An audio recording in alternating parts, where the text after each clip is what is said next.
know it, and write it down. Your Tennessee Volunteers, 3 consecutive, count them, 3 consecutive Elite 8 appearances. Can you believe this? 40 minutes away from parts unknown.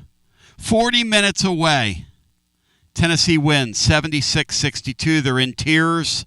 The Iowa State fans came, they saw, and they got conquered by a Tennessee team that just would not be denied.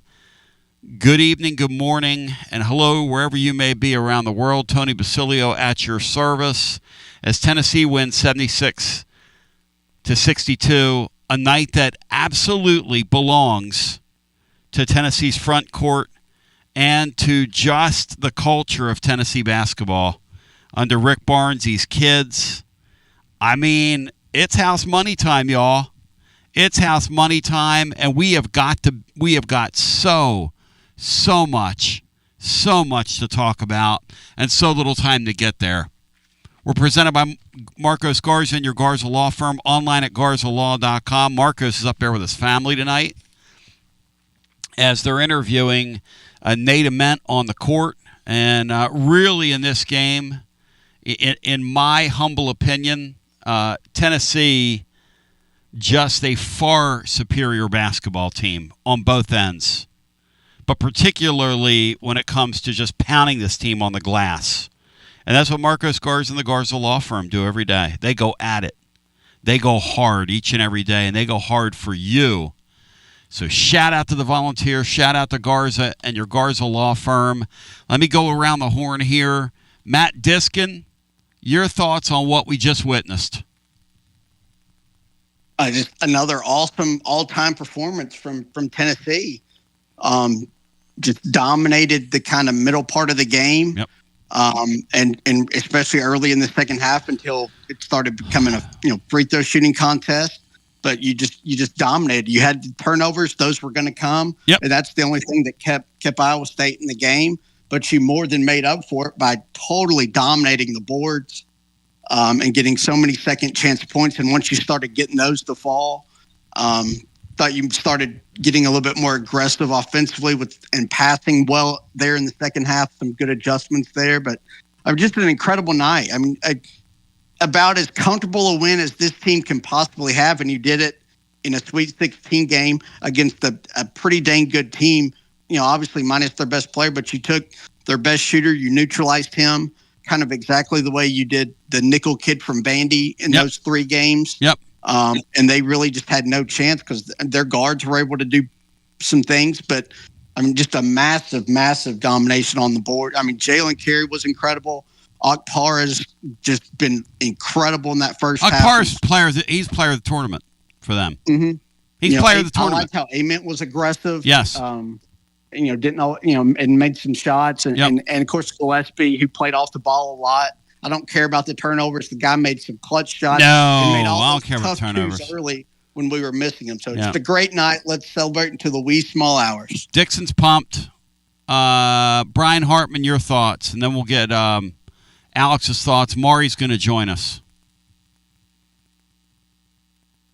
I don't think Iowa State was able to get too many points directly off turnovers. Many of them were dead ball turnovers, so that helped. And I thought it was key that they played without Ament. They had to play without him because he got foul trouble. And Iowa State was unable to dent the lead. And when someone said Iowa State was one of the worst free throw shooting teams in the country, they wasn't lying. No.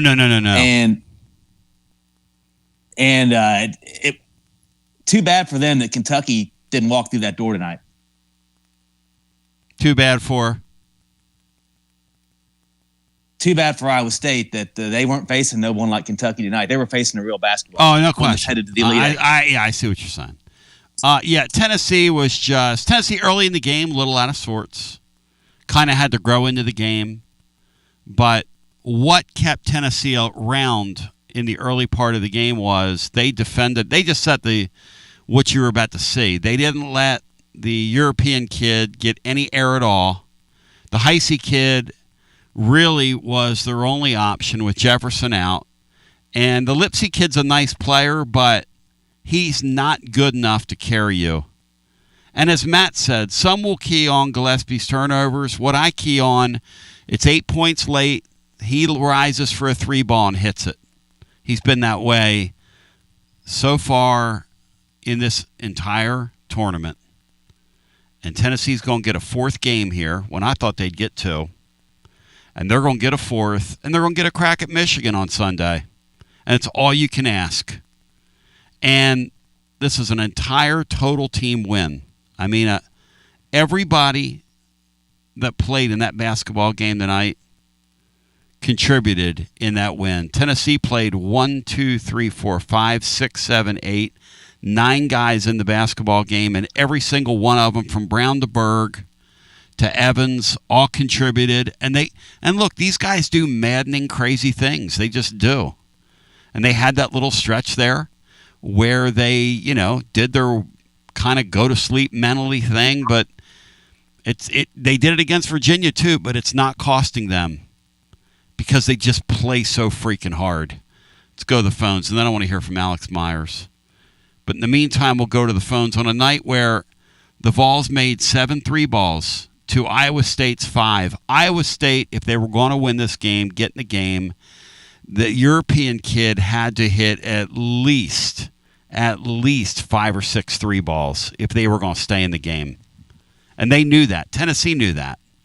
Just an amazing victory by the Volunteers.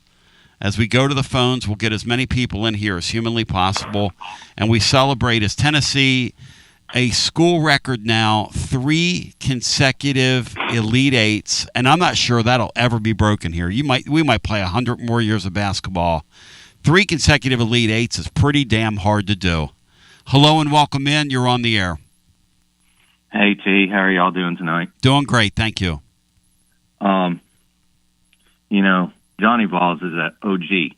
So this thing of ours, which I started after the Alabama game and Ament walking off the court, I think we're going to carry it to Sunday and get our first Final Four after getting back-to-back-to-back Jack. So I'm just happy, Tone. I'm not going to try to complain about the number of fouls and et cetera, in the second half. But I'm just happy, man. Move on, and like you said, get a shot to beat Michigan. We really owe them. Yep. We owe them for the last time. Yep. Big time. And for other times. But go Vols. And, the one thing I will say is the finality of this whole tournament, man, is just, I hate it for that Richardson kid. I wish he had played.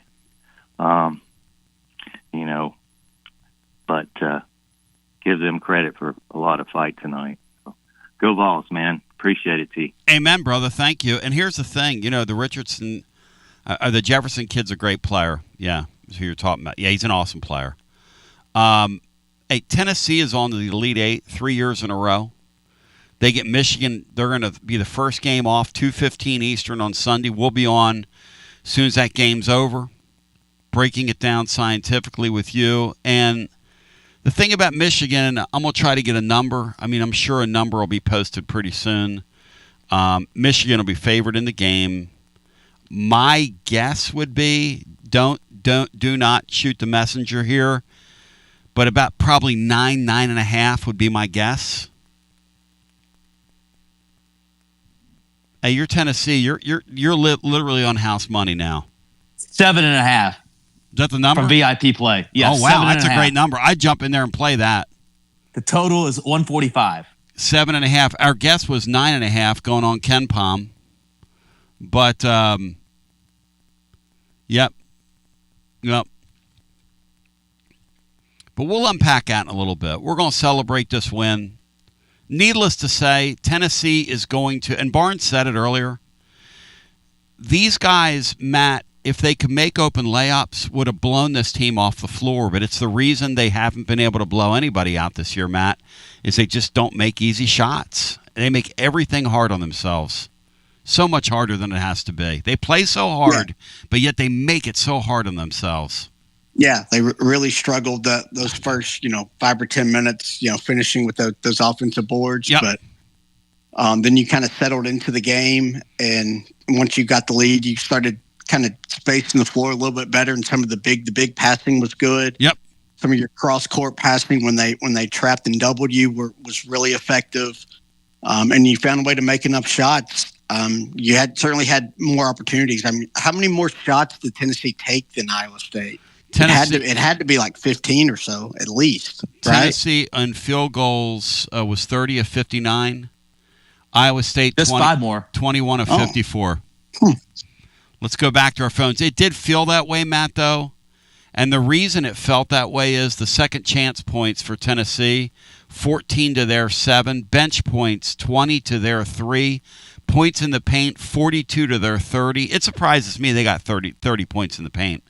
This was a bully job by Tennessee. The Vols just bullied these guys right out of the building. Whereas Michigan just flat out showed Alabama. They said, we'll play your game. We'll play it better. We got bigger, better athletes than you do. We got leaner, longer, stronger guys than you do. We'll just beat the hell out of you tonight. We'll play any way you want to play. Hey, Alex Myers, your thoughts on what we witnessed? We go back to the phones. Yeah, speaking of that, I think one of the unsung heroes of this tournament is Garrett Medenwald.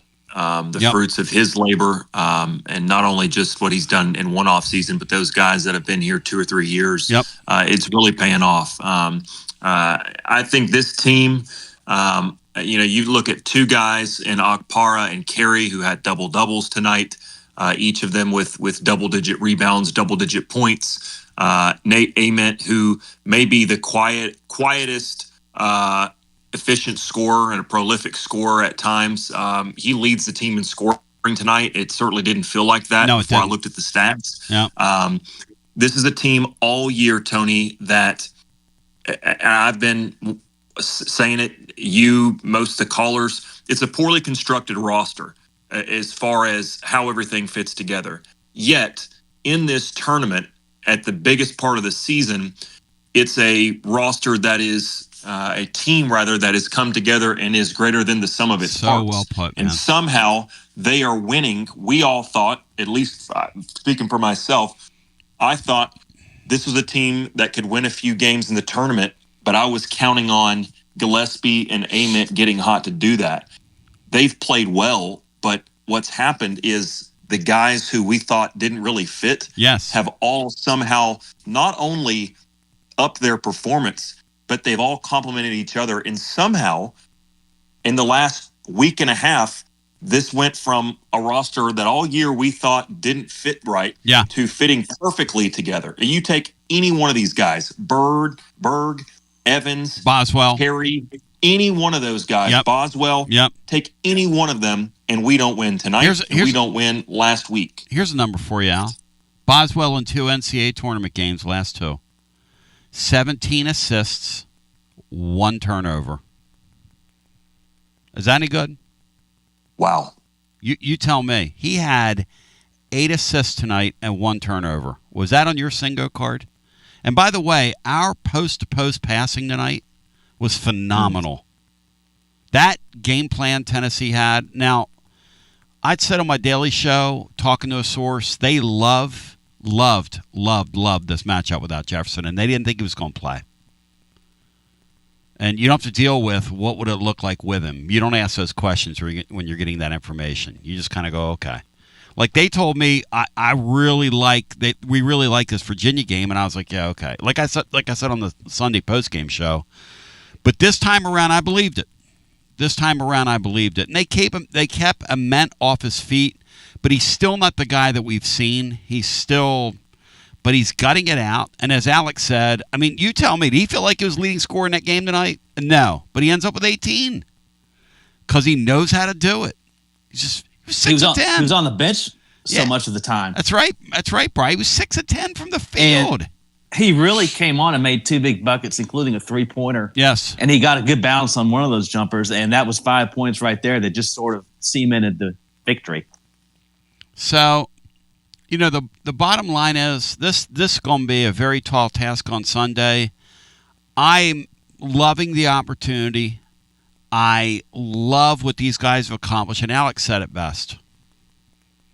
It's a team of kind of misfit guys, but man, they are fitting together at the right time.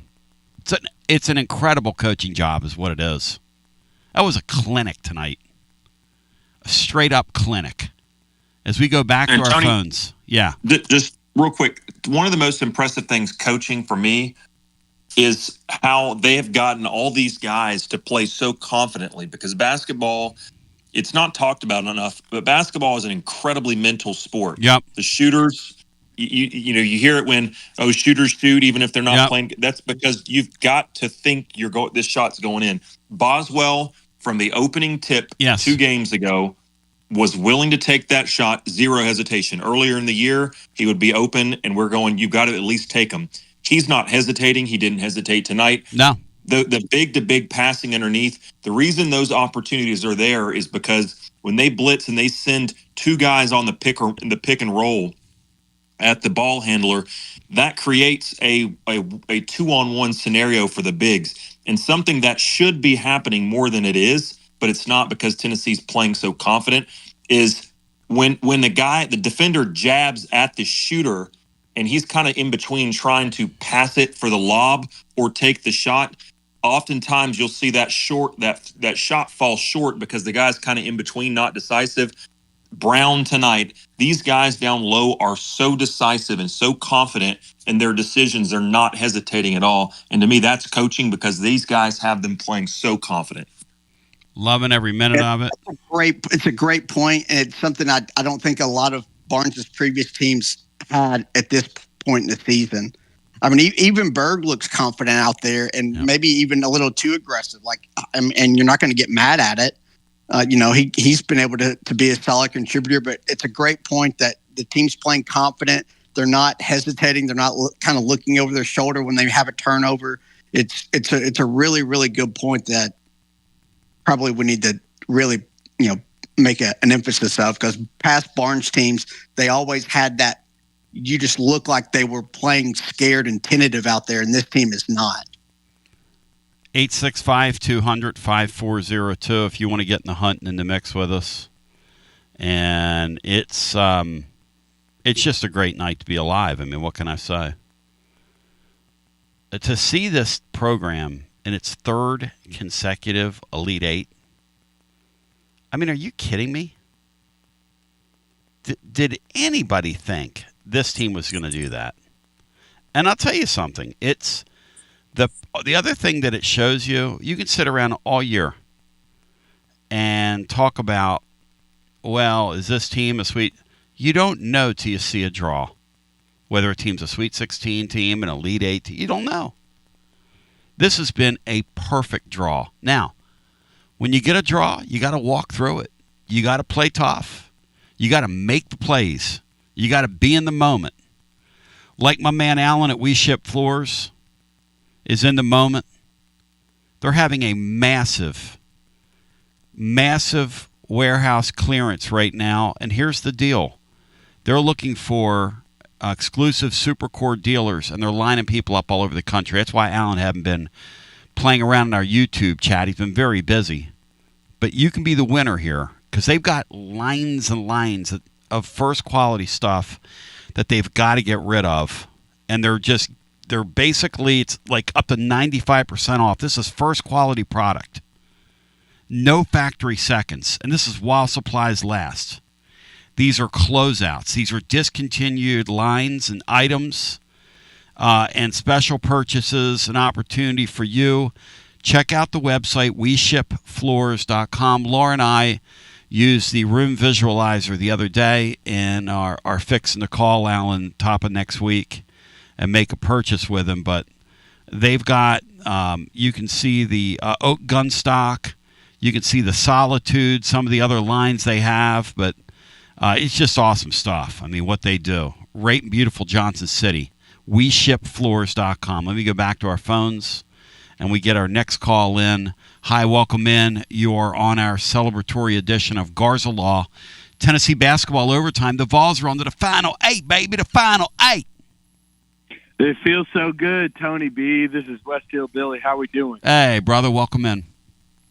Hey, so I love what everybody has brought up. It's a great point what Alex brought up about the big-to-big passing. Those lobs are a completely new wrinkle that I don't really see too many other teams in the country doing. But to your point about the draw, yes, we had this open up a little bit for us. Virginia was a little bit soft for a 30-win team, if there is such a thing. Obviously, Miami was a soft 30-win team.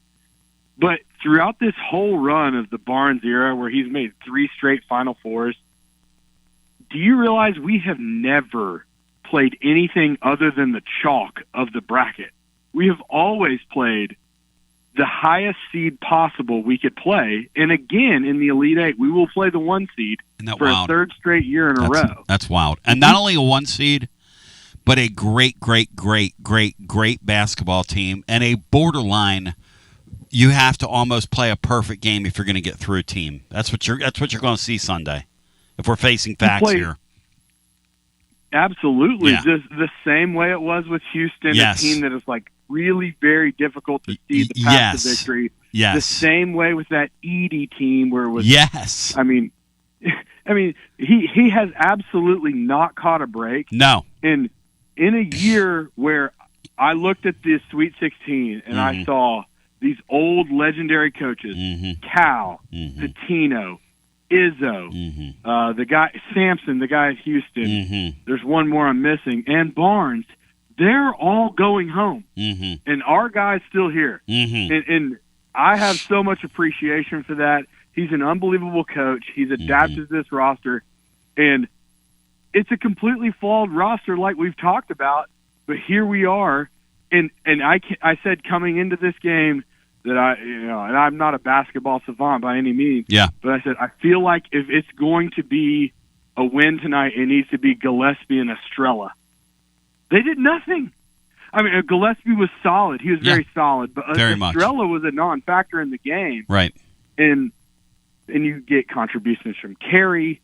And realistic, I don't want to be hyperbolic here, but Apara is playing like he's third-team All-American. Oh, right no, now. he's making money. That's what he's doing. He's literally their MVP in this tournament so far. That's what he is. That early in that game, when he kept them in that game, and the statement he made when he hustled back on that block, but he altered 3 or 4 shots. See, we come out of to start the game, we're all discombobulated. And that could have been like an 8 to 10 point game there, but it was only 4. And I knew Iowa State at that point was in trouble because they landed a couple of good shots, and they looked up and it was a 4-point game. Just like I knew Alabama was in trouble when the Tide, my friend, hit 15 3 balls in the first half against that 15, and they were only ahead 3 points. Now, you don't have to watch much basketball to know that you've hit 15 3 balls on somebody and you're ahead 3 points. You're in trouble. You're in trouble. And tonight, Iowa State was in trouble after they landed their punch, and that was it, man. You can say whatever you want about, and the announcers belabored the point in the last 5 minutes of the game about Jefferson. I know he's a great player. He is a great player. Great player. Awesome player. We beat him by 14 points, and the game was never in question. I'm not apologizing. Yeah, I'm not apologizing. I'm not apologizing at all. We killed them. Yes. We killed them coming out of the second half. They never threatened. Yep. And they had a home court advantage. Yes. Basically, I hope Tennessee fans, get up there for the Elite Eight game. Yep. And I know they'll be there if we make it to Indy. But I'm not going to apologize for beating a team without a player. No. Especially when Ament was in foul trouble the whole game. Ament's not 100%. You think Virginia was going to apologize if they'd have beaten us on Sunday without Nate Ament? I wonder if this is a blessing in disguise that Ament got in foul trouble, because I think you're right. Probably 10 games in a row, there's been a scary fall to the floor by Ament where he's grabbed or clutched. Yep. It didn't happen tonight. No, it didn't. And he barely played tonight. He played 18. What did he play? I said it earlier. He played 24 easy minutes tonight. easy minutes. Easy minutes by his standards. In fact, they didn't rough him up at all like I thought, because Tennessee was very much the aggressor in this game. And the preponderance of whistles went against the Vols, as they should have, because the Vols were extremely handsy. The Vols were extremely aggressive. Boswell was extremely aggressive with that European kid, and they didn't let these guys breathe. Those guys play in a tough basketball league. You could see it. They haven't been defended, and he hadn't been defended like that. He was not comfortable in that game, not for a minute. Two things out the door, Tony. Yep. Boswell, I'm glad you brought up the point about his assist-to-turnover ratio. Yeah. That's unbelievable. Unreal. It really, truly is. And the final thing is, if this Iowa State coach is in the hunt at UNC, Yeah. do you think we could get him a size large, move him out of the size medium golf shirt? Thank you, He is brother. busting at the seams. I know, but he's a good-looking man. You know what I mean? I give the guy a break. He probably worked out today, and He looks like a bodybuilder. yeah, he had his guns out. He had his guns out for everybody to see. I mean, the guy's feeling it. It's 39 and holding. Let's go back to our phones, get our next call in. On Garza Law, Tennessee basketball overtime, where the great Alan Ward says he hired a UT sales rep today for East Tennessee. He's going to bring 190 retail stores to the. Look, when you deal with Tennessee people, Alan, you win. You win. Let's go to the phones, get our next call in on the night where the Vols dispatch Iowa State 76-62 and are on to the Elite Eight, making a total liar out of me. That's even though I was feeling really good about it this week. The more we studied this game, the better and better I felt about it. And damn it, that was exactly what people thought was going to happen is what happened tonight. Hello and welcome into our next call. You're on the air. Hey, Tom. Hey, Columbo, welcome in. I totally agree with you. Apara is the MVP of the tournament so far. He has been so elite defensively. Yep. It's a joke. That guy covers more ground. He's a damn pogo stick at 6'11" and 7'6" wingspan, whatever he's got. Yep. And we're going to need every bit of it against Mara, but I think he's been the MVP. And Kerry, this is the best he's looked in 3 months. Kerry looks reborn. Yes, he does. But he's great opponent for him tonight. Yeah. That 10-inch vertical he had on that dunk was beautiful. He had 10 boards tonight. Hey, no, he can't get off. He's Italian. I'm convinced that his real name is like Cario. He's got to have some Italian in his. He even made a free throw. It is only free throw. I'm telling you, Kerry is that. Hey guys, Kerry had a double-double. He had 11 points. He had 10 boards. He had 4 assists. He only turned it over one time. He played 22 minutes. And as Brian said, he went to the line and made the shot. I mean, that's his best performance in a Tennessee uniform, Al. That lap guy, whatever that color commentary guy, he has just made obscene comments, just crazy comments, rather, the entire tournament. Yeah. I don't know if you remember if you had the volume up. Yeah. On that breakaway when he had the steal, he was like one dribble past half court, and he made some comment referencing how this guy's like a high flyer. Yeah, he goes, watch him. He's going to ram it. Steve Lapis goes, watch it. He's going to ram it. I'm like, hey, Steve. Maury Hanks isn't here to say this, but pump your brakes, brah. Oh, he did dunk it. Mm-hmm. It's amazing. Tony, I never was not sold on this team. I thought this team could easily have been 26-7, just as easily as 22-11. Florida blew them out, but Florida blew everybody out, and Illinois blew them out. Well, Illinois is in the Elite Eight now, and we played terrible in that game. Other than that, our losses all came from just kind of mistakes down the stretch and missed free throws. I mean, I never thought we were that bad. Well, it's just who we are, and we're still doing it, by the way. But we're getting away with it, which is kind of fun. But I always thought we were capable. You know what I'm saying? Oh yeah. I thought we had the talent level to do this. Yeah. We just need to close. Yep. And we're finally doing it. Closing. I never threw away. I'm trying to think of the right term. I never threw away this team's chance. I thought this was possible, with the right draw. But yeah, with the right This draw. team could have been 26-7, 27-6 very easily this year. Well, the other thing this team did, which I love, is they played people in the non-league, which exposed them a little bit. And then they play in a league that exposes you. The SEC hadn't had the best showing this year on the national stage in the tournament when you look at the number of Elite Eight teams and all that. But the SEC this year was really, really good from top to bottom, as you know.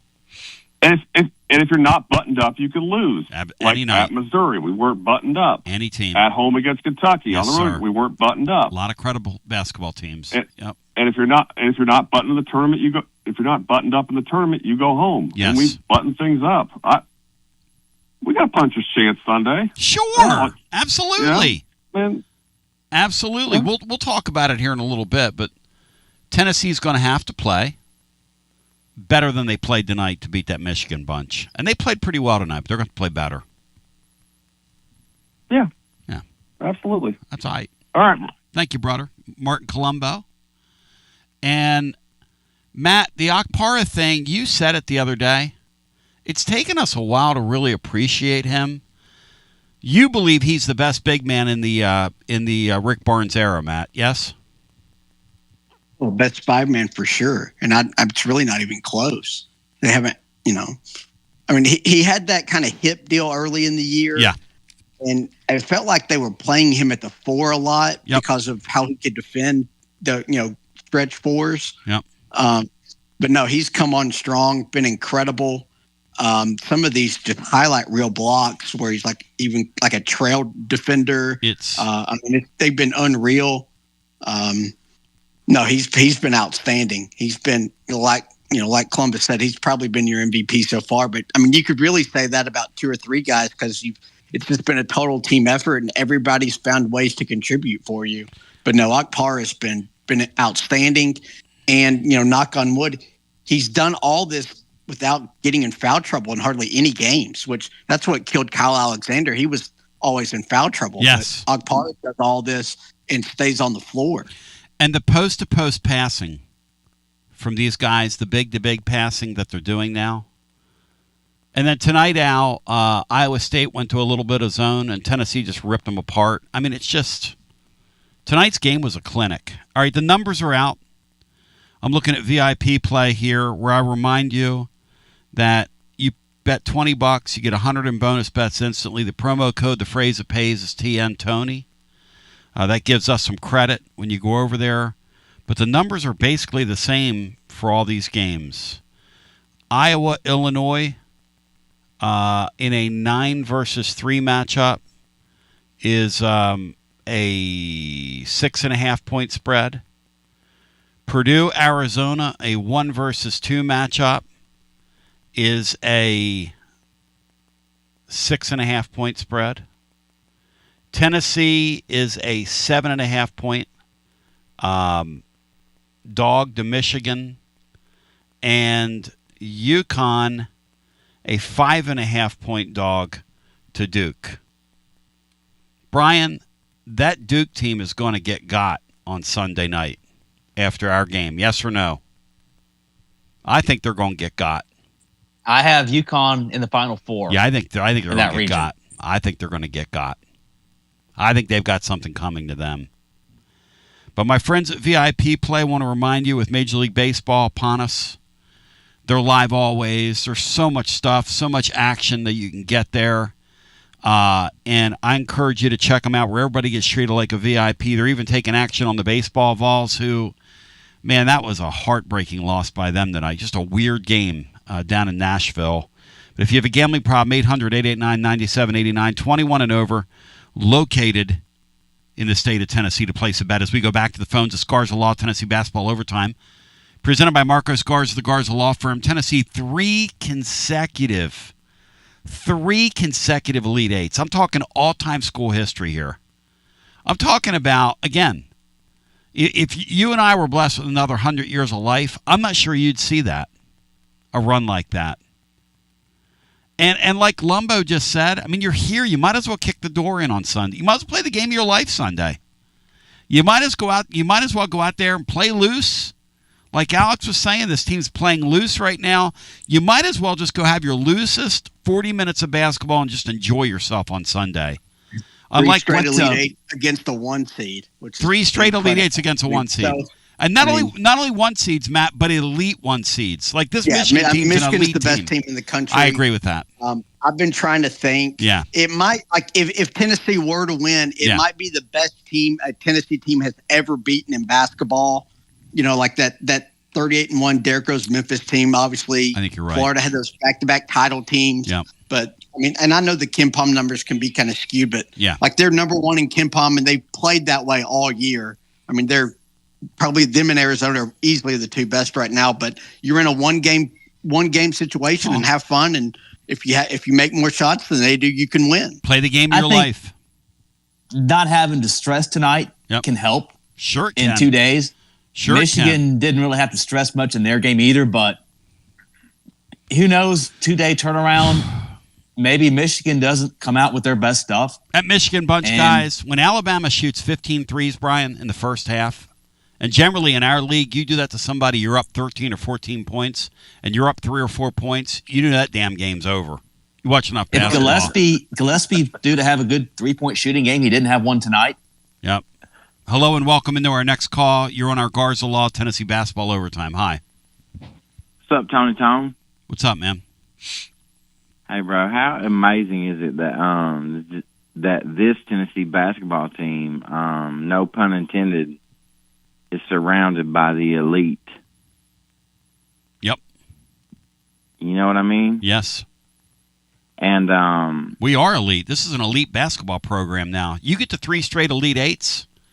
That's as elite as anybody in America. There's only 7 other teams left in the country. Right. 3 consecutive years, man. For the last 3 years, That's bro. Crazy. Yes, and Matt's incredible. Right. We keep running into these super teams. Like nobody was beating Foul Mang 2 years ago. Yeah, you were. They don't call 3 seconds anymore. The guy sits in the lane for 25 seconds and then fouls everybody. Right. And here's the coolest thing about it, in my opinion, Tom. We kind of lucked up and walked into Rick Barnes, bro. Oh yeah. With the whole situation that we had going on. Oh yeah. It just so happened that he got fired. Yep. And we kind of lucked into Rick Barnes, buddy. And what's interesting is Bruce Pearl was very exciting. Mm-hmm. But Rick Barnes is consistent. It's a really good point. You know what I'm, Pearl still has people that love him because he thrilled people and his style of play. But his style of play, even though he's gone to 2 Final Fours, that's the ironic thing about him at Auburn. Yeah. Because Barnes is a better program guy than him. Barnes is a better program guy than Pearl. Absolutely, a much better long-term builder. Yes. Yep. And to be honest with you, buddy, we're probably the most well-coached team left in the tournament. Mm-hmm. Like when they switched to that zone out of nowhere. Tennessee knew exactly what to do and how to attack that zone, and we got a layup from Estrella immediately when they went to that zone. Like those kids knew exactly what to do. This might sound funny, but there's some people that have some statues up over there on the hill that might not deserve them. But I'm 47, and when I was a kid, bro. When I was a kid, I had to find somebody to pull for in the tournament because Tennessee never made it.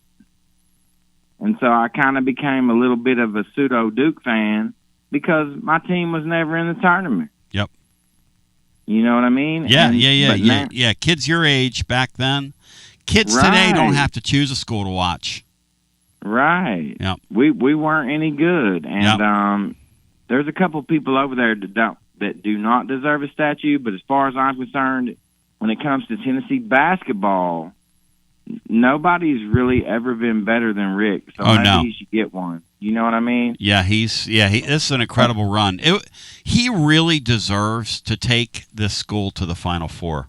So much. There's nobody on this planet that deserves it more, Tony. And he's 71 years old, and he is a master of his craft. There's no question.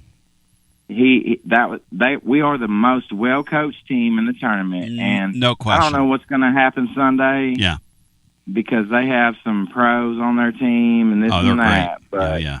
But fundamentally and schematically, Rick Barnes will outcoach him because he's a master of his craft. And you're right, Tony. He deserves it, and I hope he gets it, buddy. Go Vols. Thank you, my man. Great talking to you. 865-200-5402. Shout out to my friends at T3 Vodka, Tennessee's premium vodka. Maury Hanks's absence is presented by our friends at T3. Maury told me he was enjoying himself earlier tonight. He said, Tony, I hope to make it.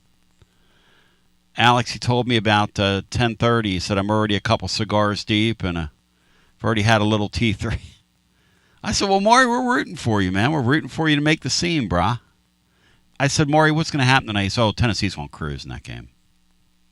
He came on here today and said it. Tennessee's going to cruise in that game. Said it yesterday. And gave us a pretty good scout of these guys, Matt, because truly, once Tennessee took the European kid away from them, they really, really had zero chance in the game, Matt, is what it boiled down to. Yeah, they just don't have an inside presence at all without him. He's their best rebounder also, and they ran a lot of things through him. Yes. And they had their guards were really good, and even his replacement kind of kept them in the game early. Yeah. But you knew he couldn't keep that up for 40 minutes. But no, they just didn't really have any options to score, and they missed. They just couldn't get good shots up. And I think Brian mentioned it. Tennessee, even though you had a lot of turnovers and they scored off some of them, the rebounding numbers kind of negated a lot of that, and you dictated the tempo and the pace, and Tennessee was just the better team, and it was. And what was the lowest the lead got down to in the last 15 minutes? Like 8 or 9, maybe? 8. It got to 8 once, and we hit a three-ball immediately. Yeah.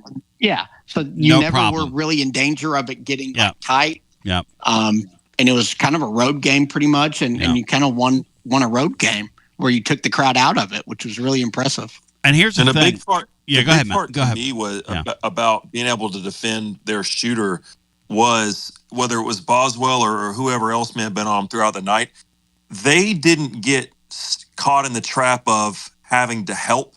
And a lot of these teams that have these shooters at this level who don't really create but are just kind of spot up guys, they're able to get those guys shots when other guys get beat off the dribble and guys get paint touches, and those help defenders kind of have to sag off and go inside to help. And then they end up kicking out for an open three. But while Boswell or whoever might get the credit tonight because they were on them like glue, a lot of the credit goes out to the other 4 that are on the court because Tennessee wasn't getting beaten off the dribble a ton.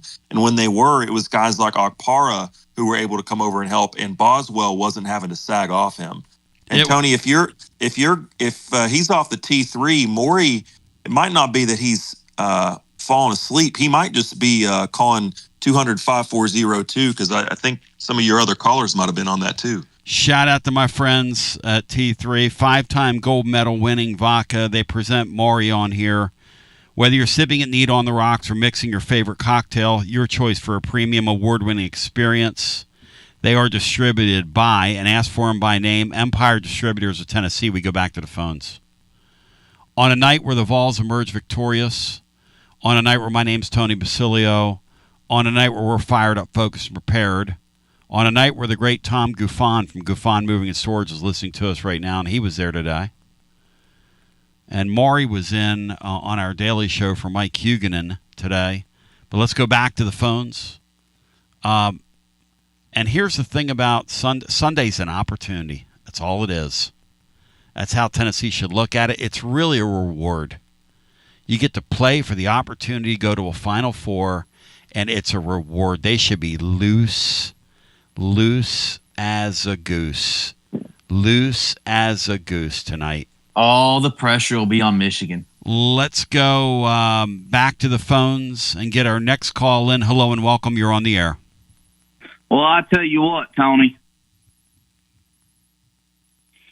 all these flatlanders and hog farmers out there in Iowa, they ain't got nothing to do but churn butter for the next 3 months out of March. Mm-hmm. This is Brock and Alcoa and Tanner and West Knox. We went to Treaty Oak concert. We didn't catch the game the second half, but Jalen Carey, legacy game. This is Team Destiny stuff right here, man. I'll tell you what. I don't think there's any doubt about that. I mean, that's Tony, there has never been a more perfect draw for us to have a Final Four run than freaking now. You talking about with this Michigan team in front of us? It's time? You think it's time right now?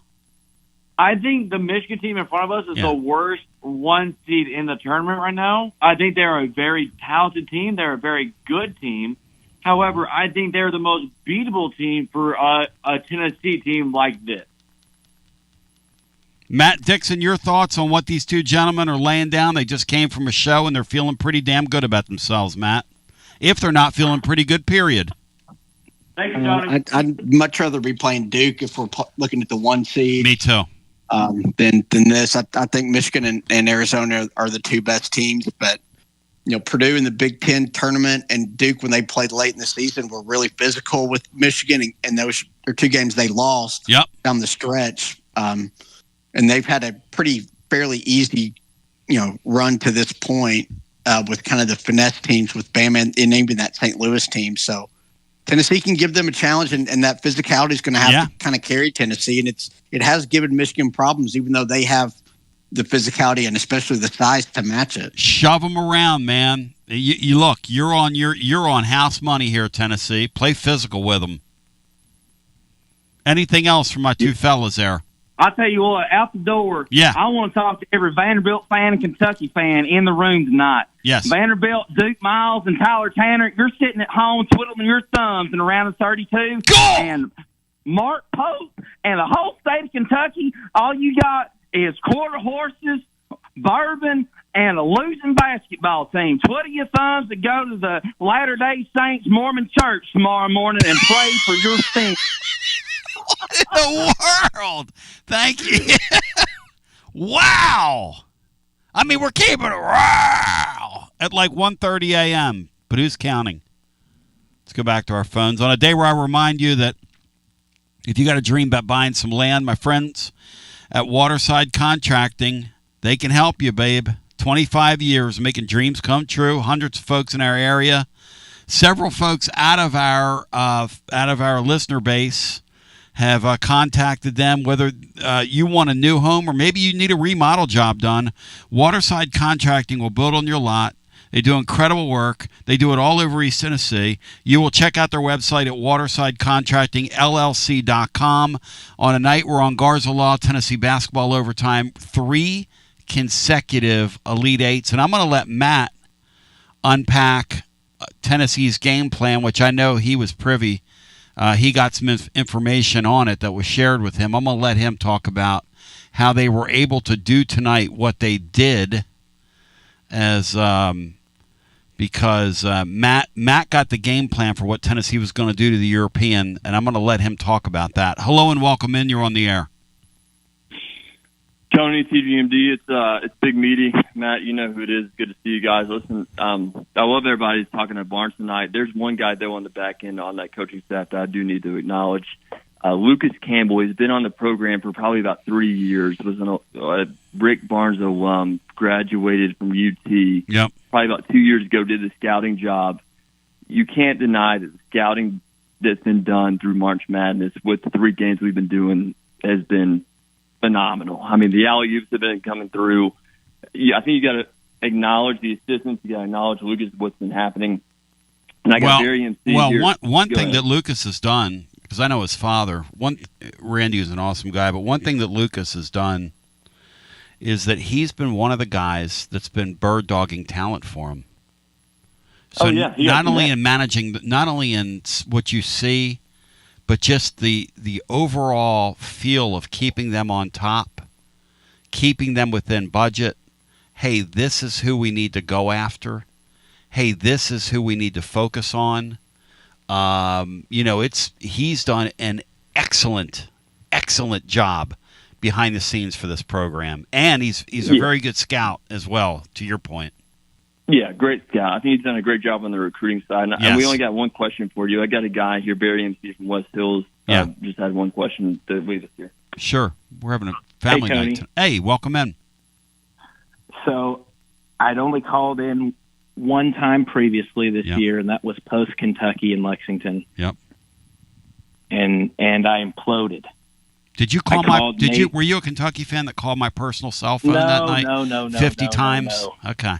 I was a Vol, and I was irate that we had spent millions and millions of dollars on Nate Ament, but I've got to give him his flowers today because he hit that three, nothing but net, sealed it. A huge shot. The only shot. question I have is another Big Ten team in a big spot. Yep. I traveled to Columbus. Yes. 2 years ago. Yes. Do you feel like I'm falling into the same trap? I know we're celebrating tonight, but I hope you get to it, and it may not be today or maybe tomorrow or Monday. But I just have a feeling about how we're talking about playing loose. I just want to know. I want to know yours and the team's thoughts. Free money tonight, Tony. On what? Yeah. On what? Free money on Sunday, Tony. On the fact of are we just outclassed? Basically, I mean, we were outclassed in Columbus, and trust me, I was. Yeah, when you're there, like when you saw the physically Houston last year against us, no chance. Even as well as Tennessee played at times against that goon a couple years ago. I mean, he was just a generational college player is what the guy was. I mean, he was a coordinated big guy that could, he was crazy. It was crazy. I mean, it was for, and he's allowed to stand in the lane and foul everybody, and so there's really not much you could do about that. This time around, compared to the three, this is the most winnable of those three games, I think. All right. I mean, I don't know if the Vols are winning, but it is the most winnable of the three, I think. We got Nate show up. See, I like that. I like the peanut guy. Hey, you boys have a good night. I love that your guys are hanging out at like 2 a.m. with each other. Thank you. Oh, we are. Thank you, fired brother. up. Focused and prepared. Take care. And here's the thing about Nate Ament. Alex, I go back because I cited you several times during the winter. Look, these basketball seasons, now they've been through several of them, are journeys. We're on every night after these games. The good, the bad, and the ugly. We react in real time. They're frustrating as hell, this team, sometimes. I mean, they make you mad. They did it tonight. They do crazy things. You got Evans out there shooting a 3-ball with like 18 seconds into the shot clock, but what are you going to do? It's just who these guys are.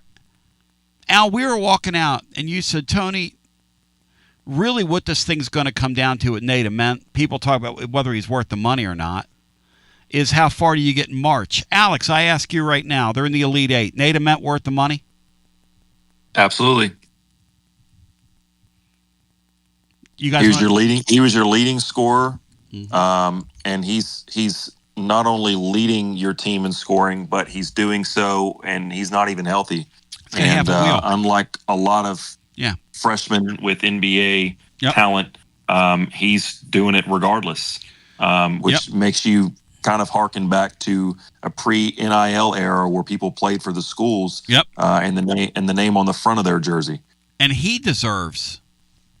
Rick Barnes deserves to get through, but Rick Barnes, no matter what happens, was right to go get Nate Ament. He was right. This kid's a great player. And it's a shame he got hurt because he would be the elite player in the tournament if he didn't get hurt. We'll talk about Michigan here in a second. Tennessee's getting some love on some sports books. VIP play has them at 7.5. Now they're down to 6.5 in a few places. So the money is going Tennessee's way, and I'm starting to get some calls on my personal cell phone, Matt, at 1:42 in the morning. Is this a healthy lifestyle, Matt, I've chosen, in your humble opinion? Feels pretty dang good right now. They're certainly not with Kentucky area codes tonight, though. Back to the phones we go. By the way, to the Midcats, I want to thank you one more time, Matt Jones, you and your crew. You made me better as the year went on that night. And the other thing that you did is you made our team better. Those 2 practice games we played with you really helped our ball club get to the spot we've gotten to. I hope you guys enjoy the games this weekend because you ain't got much else. Hello and welcome into our next call. You're live on the air. Tony, it's Zach in E-Town. I also Zach. have called for, I believe, once during this basketball season. Yep. And, yeah, those go down as scrimmages in my mind. And this is just such an uncharted territory. Mm-hmm. It feels like, it just feels like, I don't know what to say. We belong here. What I was so impressed with tonight, and what I'm hoping that we can replicate in the Michigan game, is one, ball movement and our big-to-big passing. Like you saw, it would go from the point to Brown, who I thought functioned really well in he would get down to 12, 13 feet, and then they would get the ball down to JP or Felix, or it could be the other way. Were you impressed as I was with that? And hadn't seen it all year, man. It's like, I mean, where in the heck? I don't know if it's just Iowa State. The defense was not great, but we can do that, man. We can do that, yes. Now, I don't know if you can do it with Michigan. You had a perfect opponent to do it with tonight. It was just a great scout tonight, and they executed. Do you have any idea who that was that did the scout for? I don't. I can find out though. I'll get it. By the time we leave the air, I hope to get it for you. Well, I really appreciate y'all. We've had a blast this year. It's amazing. I want to shout out a guy that's on the Tennessee crew. A guy named Micah Van Hus. He's like one of their equipment managers, and he's a graduating senior at Tennessee this year, and so he's part of that. And I just feel like this amazing team effort. We've had no T3 vodkas, no funny lettuce tonight, but man, if it happens, if we can kick this door down, I'm like you. I want to know what love is.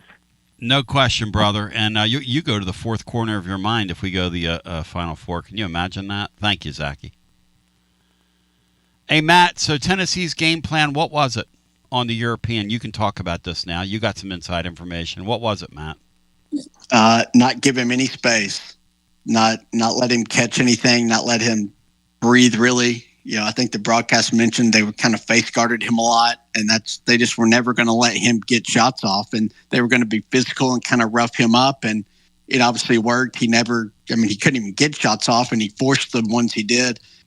I think he hit a transition three there kind of late in the second half, and that was really the only shot he made all game, really. But Tennessee was not going to let him, get shots off. They were just going to be really physical with him and just not come off him. Alex mentioned it earlier. You weren't going to overhelp off of him, and they were really concerned about him in transition and just always contesting and just not letting him get the ball. And they did an amazing job of that. He was never in that game.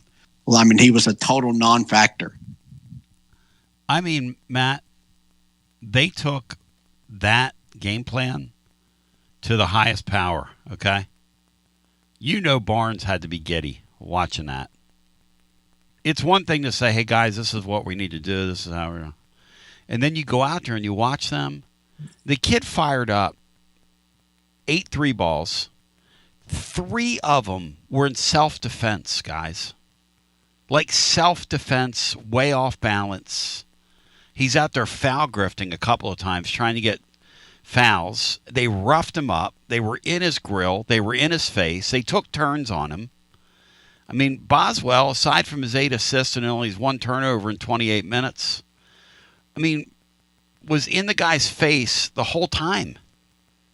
But they all were. They were rubbing him. They were hitting him. They were shoving him. It was a sight to see. Tennessee tonight made 30 field goals, and they had 22 assists. They continue this tournament. What am I trying to say here? It's early. It's late and it's early. They continue this run where they're sharing the basketball. This trend. Yeah. Thank you. This is the part of the show where my mind goes. Hello and welcome in. You are on Garza Law, Tennessee Basketball Overtime. Hi. Tony, Madison in Texas. How you doing? Hey, Madison. Good to hear from you, buddy. Yeah, man. You know what? I got chills just thinking about 3 Elite Eights in a row, and it's such a special time of the year to enjoy watching some basketball, man. I mean, all the games were great. But I'll tell you what about this team is it's so funny because you watch them play, and you're like, this team is so bad, but they continue to win. They continue to find a way. Yes. And I think today, I mean, obviously Iowa State played horrendous. I mean, they were not on their game. They obviously missed the Jefferson guy. Mm-hmm. So it is what it is. We'll take it, obviously. We'll see what happens against Michigan. I mean, I think, like Colombo said, we got a puncher's chance. But when I look at this team, Tony, I think about Gillespie. And when Colombo said that Apara was our MVP, I'm like, no. Gillespie, without Gillespie, we would be nothing. I mean, this guy, to look at him and what he's done for our team, and you think about the whole season, I mean, we probably wouldn't even have made the tournament without him. We got no guard play, and I'm not trying to be negative. I'm so happy that we're going on to the Elite Eight, and we'll see what happens against Michigan. It's fun. Yeah. Man, it's just I feel like I've been given a gift right now. I really do, because I mean, Tony, if you told us that we'd make the Elite Eight going into the tournament, no way. I mean, when did you have Tennessee losing in your bracket? Against Virginia. Yeah. Yeah. I had them losing against Miami of Ohio. You know, that's how I was feeling. I mean, this team just wasn't to be trusted, you know? But like Alex said, they're just loose, and they're playing together, and they're overcoming the crazy things they're doing. And they did do some crazy things tonight.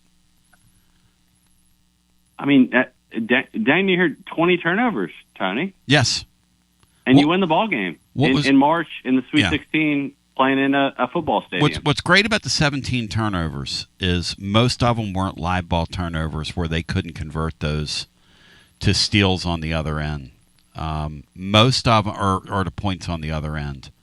Iowa State only got 14 points off Tennessee's 11 turnovers. You can live with that, especially in a day where you have an opponent you can just keep in front of you. It was a great opponent for Tennessee. It was a great plan by them. It was excellent execution of their game plan. Iowa State only led for 3 minutes in the game. Tennessee basically, after that first TV timeout, controlled and dominated the basketball game. And if Tennessee was a little more sound, which Matt and I, we've joked this year about how we don't blow anybody out. Tonight's a game that if you have a team that's a little more focused, you win by 25. But that's just not going to be these guys. It's just not who they are. No, it's not. Matt, give me a little scout on Michigan. I mean, they're obviously big. I think it's going to be a tough matchup for us. Yeah. What do you guys think about Michigan? Thank you, Madison. Let's talk about Michigan. So, the truth is, Tennessee is one of the few teams that has the size to match up with Michigan. The problem with Michigan is, though, they have size, but everybody's very skilled. Alabama found that out tonight. They returned 3 guys from a Sweet 16 team last year. Then they went to North Carolina and got their starting point guard. Then they went and bought a 4-man from Illinois. They bought a center from UCLA. Plus, they got the best player in the portal in this Lindenborg guy.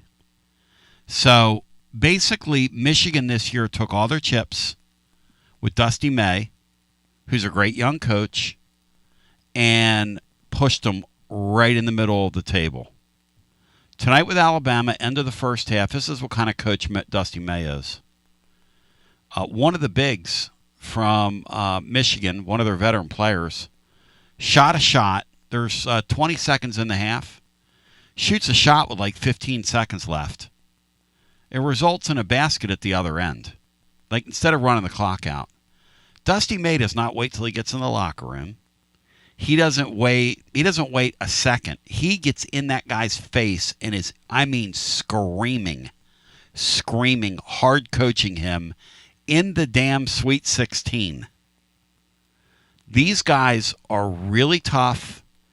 It's a great matchup. The one advantage Tennessee has is a point guard.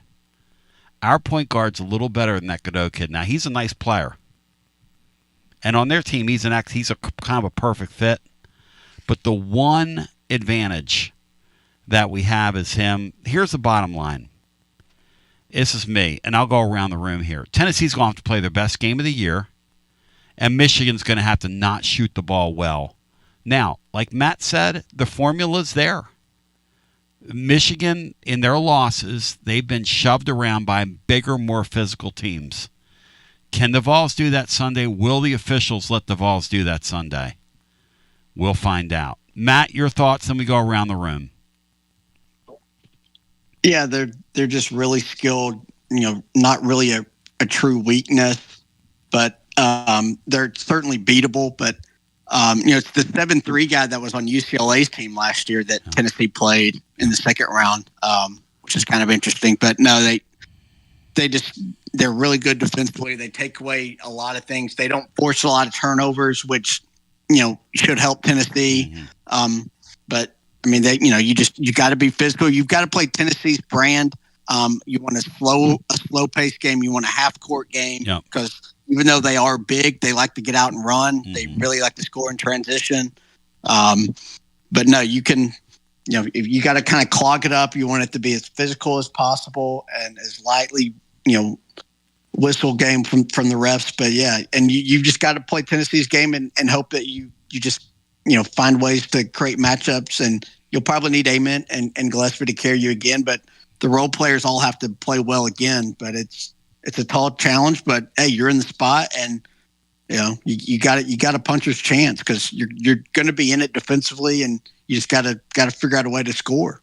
They've got to be their best version of themselves. Anybody else on the panel before we go back to the phones on Sunday's game?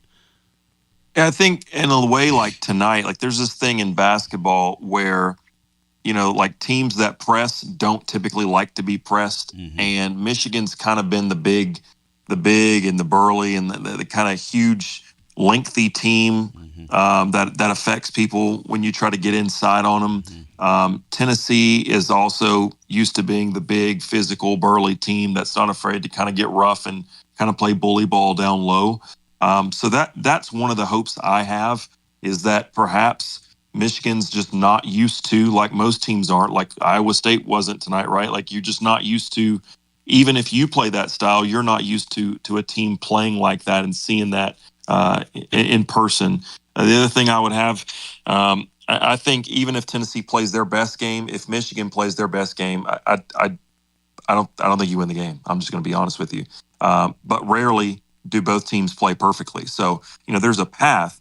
But if I'm a Vol fan that's wanting to feel good, I think one thing that I take out of tonight's game, it's unintentional, but with Nate Ament sitting as much as he did, only playing 23 minutes tonight, you have to think on a relatively short turnaround, 36 hours or so later, that has to bode well for the Vols that, even if you didn't want it to happen tonight when it was happening, he was in foul trouble and was off his feet most of that game.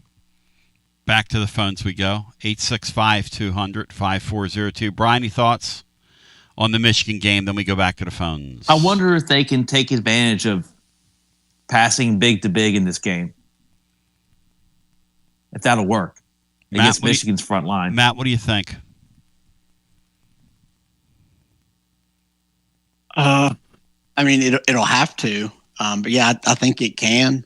That's just something that teams aren't prepared for because nobody does that anymore. I mean, very few teams play through their bigs as much as Tennessee does, and to do it, big to big passing, the lobs, all that stuff is really, really kind of unique to Tennessee, and they kind of did some stuff tonight that they haven't really shown much all year. So you'll have to be able to do some stuff like that, get them out of position, have some late rotate. I mean, the Aiden May guy is incredible. He's like 7'3", and he can move pretty well for a big guy. So he clogs up a lot, and they block a ton of shots. But you got to, maybe make some of those kind of free throw line jumpers that you make, and some of those floaters will have to go in. And but all that can work. But like Alex said, you're going to have to shoot really well and hope they don't have a great night shooting, which some of that is on you. But a lot of that also comes down to the opponent too. Back to the phones we go. It's going to be a tough matchup. It's a tough game for Carey to function in. Now, we said that against Virginia, and he went crazy. I mean, he played pretty well. So I don't know if he went crazy, but he played well. But it's going to be one of those. It's going to be a tough one for him, I think. These guys are. If you watch any of that Alabama game tonight, again, Alabama hits 15 threes, and it's like a 3-point game. You had no chance. You're Alabama. You had no chance in that game. Back to the phones we go. 865-200-5402. I remind you, my friends at Walker's Painting, when it's time for a fresh coat, you better run. You better not walk. You better run to Walker's Painting. Whether it's interior or exterior, Walker's Painting, making it beautiful all across East Tennessee since 1999. New construction, also any type of a repaints you need, commercial, residential. Free estimates available. Tell them you heard about it on Garza Law, Tennessee Basketball Overtime. 10% off your first job. Let's go now. You better run. Don't walk to Walker's Painting. Their number 865-688-1410 again. 865-688-1410. Tell them we sent you. When it's time for that fresh coat, we go back to the phones. I want to shout out my friends at Calhouns. Hey, watch our Twitter feed. We might be doing something Sunday with the game. We might be doing something, or we might not. But watch your Twitter feed, if you will, if you're interested in doing something. My friends at Calhouns want to remind you that their decks are now open. That means terrific live music during the weekend nights. That means incredible views. That means just getting outside, enjoying all East Tennessee has. And then remember, the Calhouns location near you, it's always fresh. It's always wonderful. Tomorrow I'm going to celebrate the off day with some ribs. I'm going to go get me some ribs tomorrow.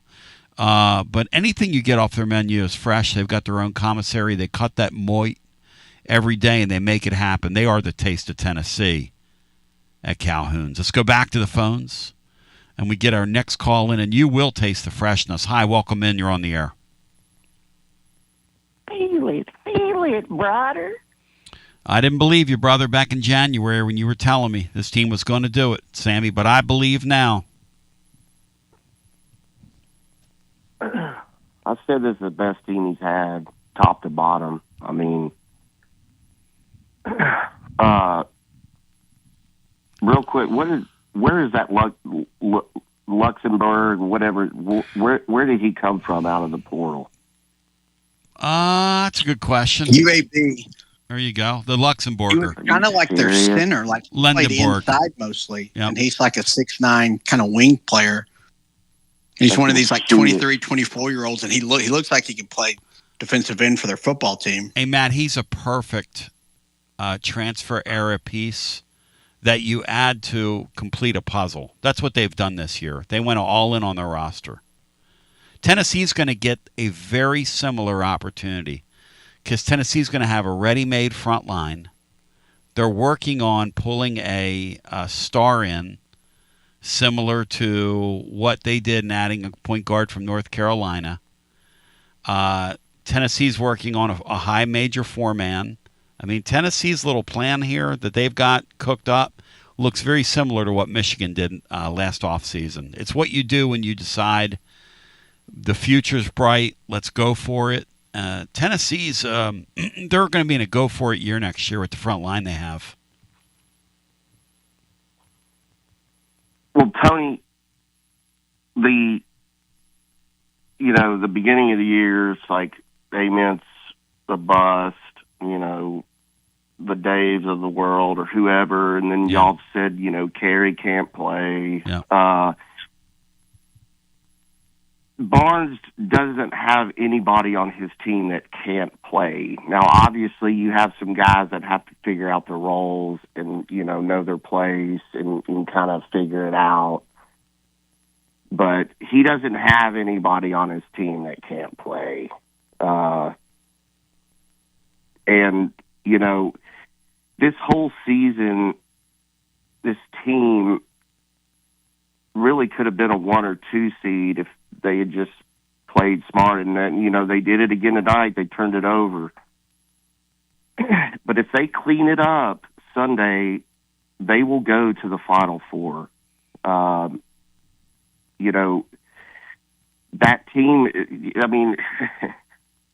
it is another tall task. That Michigan team is loaded, and they are very good. But we are very good. And if we play smart and do not turn it over like we did, and they haven't faced a defense like this, like us. But Terry, the passes tonight, just, he was good tonight. They were all good, really. Berg, filled in and did okay. He, airballed a 3. But and in that second half, Tony, those referees tried to keep them in that game. That foul on Apara, as he's running down the court, the kid just runs up and, bumps into him and falls down. It's like, come on, guys. Well, I want to shout out Refletic Shud. Refletic Shud called it right on the money. He said in the first game, they'll be extremely conservative with their whistles because they got to get into that TV window. He said those guys in that second game, late in that game, will paint by numbers. He said, and they're going to absolutely blow their damn whistles until their lungs come out through their little pea shooter. Sammy, I appreciate you because, look,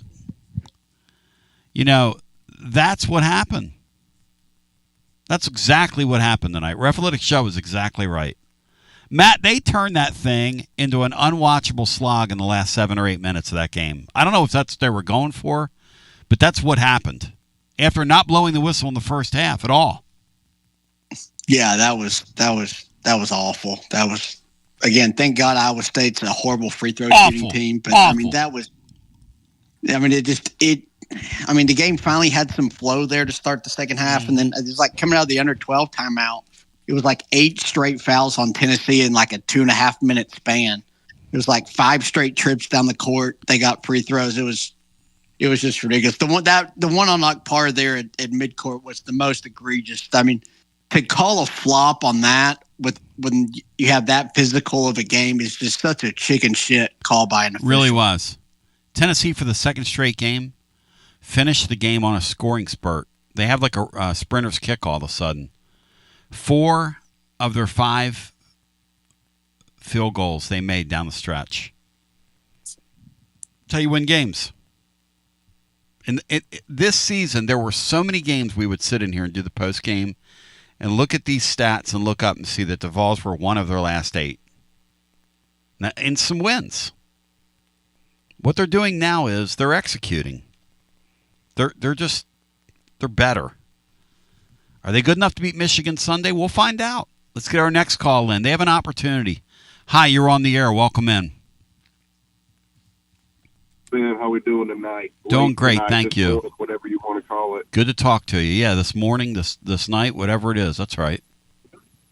I want to give a shout out to Walker's Painting as I am making sure to run and not walk through Erie, Indiana on my way. Very good. Dinner tonight. Very good. So you were at the ball game? Oh yeah, absolutely. Tell me about it. Tell me about the atmosphere. Tell me about the atmosphere up in there. It was. I'd say it had been 33% Tennessee fans in there compared to the Iowa State fans. Mm-hmm.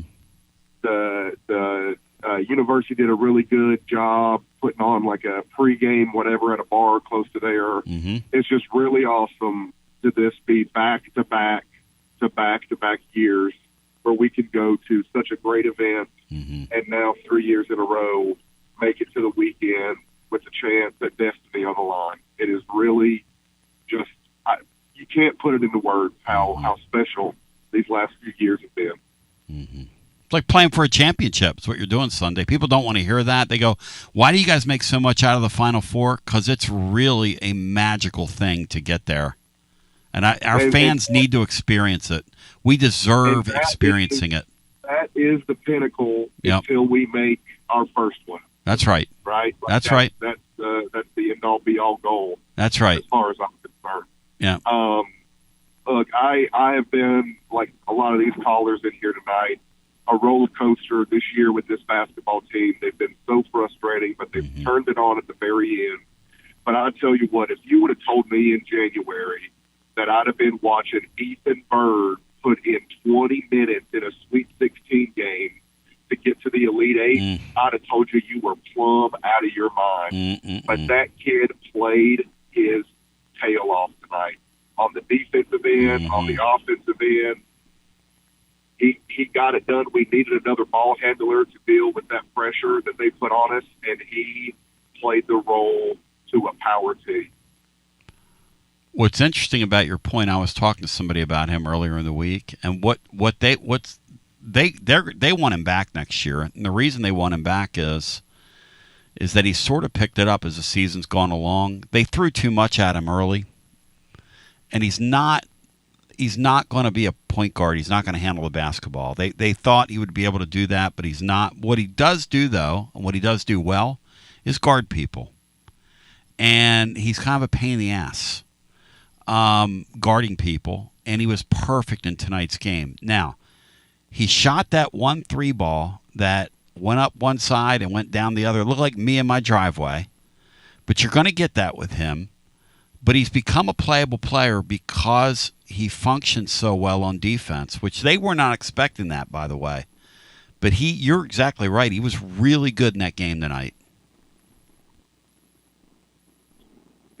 It's just so funny how whenever March comes around, stars matter, yes, but it takes your third, fourth, fifth, sixth, seventh option to play their best basketball. And nobody, and I mean nobody, does that better and gets those kids prepared to do that than Coach Rick Barnes. We are so blessed to have him. It's just, it's what a special time. And Sunday, look, I think this is probably our third best team out of the last three opponents. But again, it's an opportunity, and it's something. And why not this year? Why not this team? It's always the one that you least expect. Oh, yeah, and we borderline hate this team, you know? Like, you're right. We borderline have been feuding with this team this year, if we're honest about it. This team's maddening, you know? They just are. They were kind of maddening tonight. They just do crazy things. But they're getting contributions from up and down that roster, to your point, man. You get no arguments from me. They had a game plan tonight. I'll tell you what, that European kid's never been guarded like that in his life. Okay? They shook him tonight.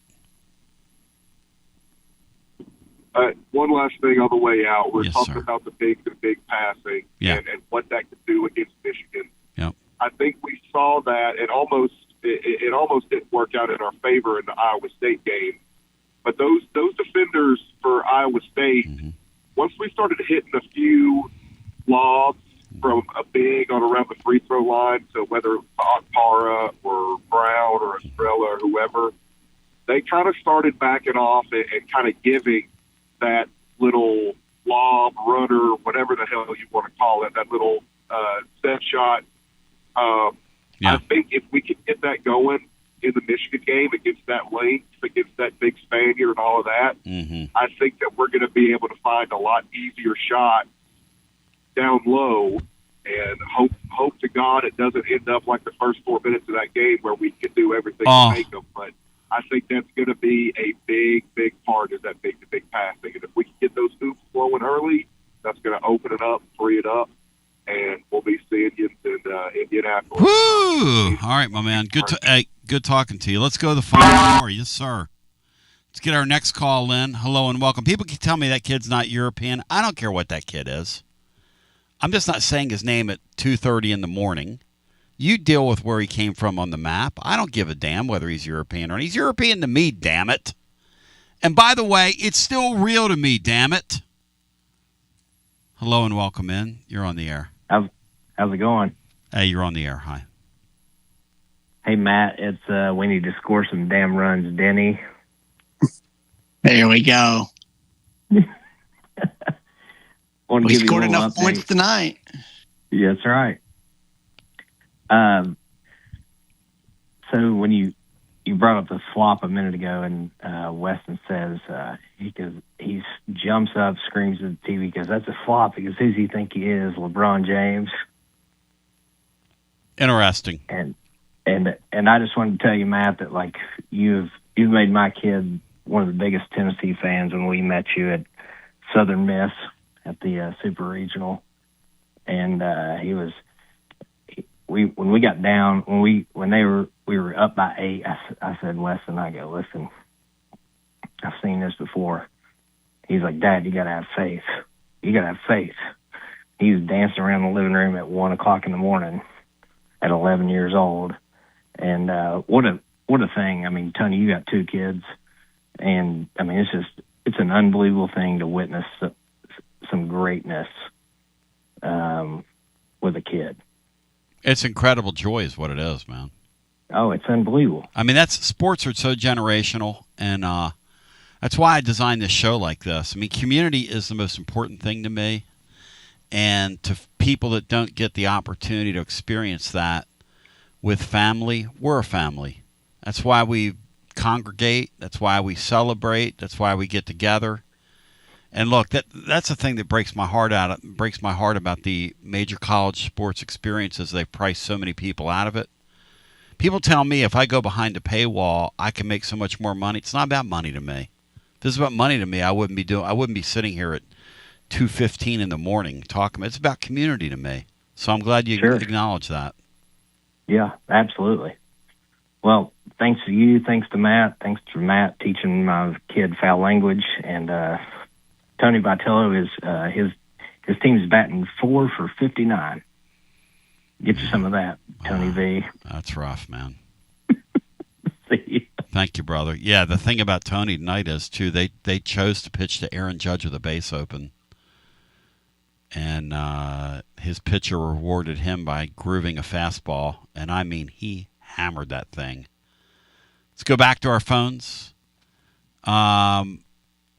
865-200-5402. Dave says that kid is Wisconsin born and raised. Okay. That Wisconsinite. Let's go back to our phones. Let's get our next call in. Hi, you're on the air. Good morning, Tony. This is Jim from Football City, USA. Jim, you're on Garza Law, Tennessee Basketball Overtime. Welcome in. I love it. Thank you. Hey, congratulations to our Vols. What a great, outstanding game. But I got to tell you, when we were up 14 and they cut it to 9, honestly, my mind went Kentucky game 1, Kentucky game 2, Alabama game 2. But thank goodness the guys came through for us. And it was an outstanding game. Another point is there are 16 teams in the SEC. And who's left standing tonight? Isn't that amazing, we gotta man? Be proud of our guys. That's amazing, really. There's one team left, Matt. I would never have believed that in a million years, Matt. We'd be the only team left from the league. It makes no sense, actually. No. At no point in the year would I have thought that. No. But here they are. I'll take it. Yeah. Now, here's my question for you guys. Do you think the rest of the league's cheering for us? Because I'll help you out with that. The answer is no. No chance. Thank you very little. If you think those Alabama people are cheering for us against Michigan on Sunday, you got another thing coming, as a great Rob Halford once said. And Tony, you know what? We here's something to think about. Yep. So we beat a 3 seed Virginia. Yep. We beat a 2 seed Iowa State. Mm-hmm. And standing in front of us, potentially, this could happen. We could have the opportunity to beat 3 straight 1 seeds. Yep. How crazy is that? They just keep drawing. Not only do they draw 1 seeds, they're drawing super teams. This Michigan team's a super team. You look at what they did in the offseason. I'll go to North Carolina. We'll get their starting point guard. We'll get their coach fired. We'll go to Illinois. We'll get one of their best players. And then we'll go out and we'll get the bell of the ball out of the portal in the Lindenborg kid, who's, like Matt said, he's like a man-child out there. I wonder if anyone's ever won that path. Beat a 3, beat a 2, and beat 3-1. Oh, sure. I'm sure it's happened, yeah. When you say 3 ones, what do you mean by 3 ones? What do you mean by 3 ones? What's 3 ones? What's that mean? Well, yeah, so we're going to play a 1 seed Sunday. Right. If we win, we're going to get a chance to play. I see what you're saying. You're playing that script way forward. I see what you're doing. Okay. This is the point of the show where my brain starts. I forget my name. I'm going. How are we going to get? Okay. Now I see your math. Yeah. Thank you, we have a chance to play 3 straight 1. That's pretty wild. That is crazy, but you know. Yeah. Thank you. Here's my question, and I appreciate the call. Hey, Matt, Bry, and Al. Of the 3 1 seeds we've seen the last 3 years, where does this Michigan team rank? And where does this Tennessee team rank versus those teams?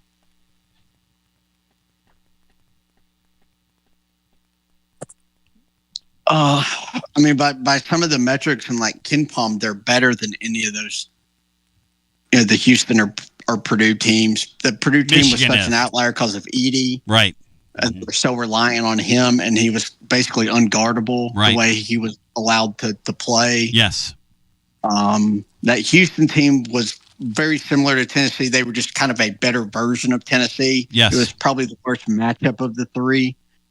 But I mean, this Michigan team, they've been the best team really from start to finish. They dominated that Thanksgiving tournament where they beat Auburn and Gonzaga by like 40 points each on back-to-back. It was the worst loss you ever had. And then they kind of got bored there towards the end of the Big Ten season and kind of went through the motions in the Big Ten tournament. But they've been the best team with just unbelievable size. And they've been able to make shots. And they can make a lot of threes. It's kind of the separator between them and others. They can play with 2 bigs, but they have enough guys to make shots. I don't know. It's a tall task. You know, I mentioned it earlier.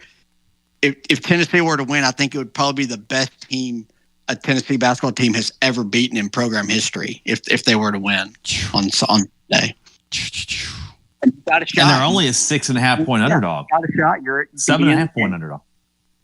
This is the 3rd straight time they've played the Elite 8 on Sunday, first game, 2:20. Wow. It's the 3rd time a charm. Wow.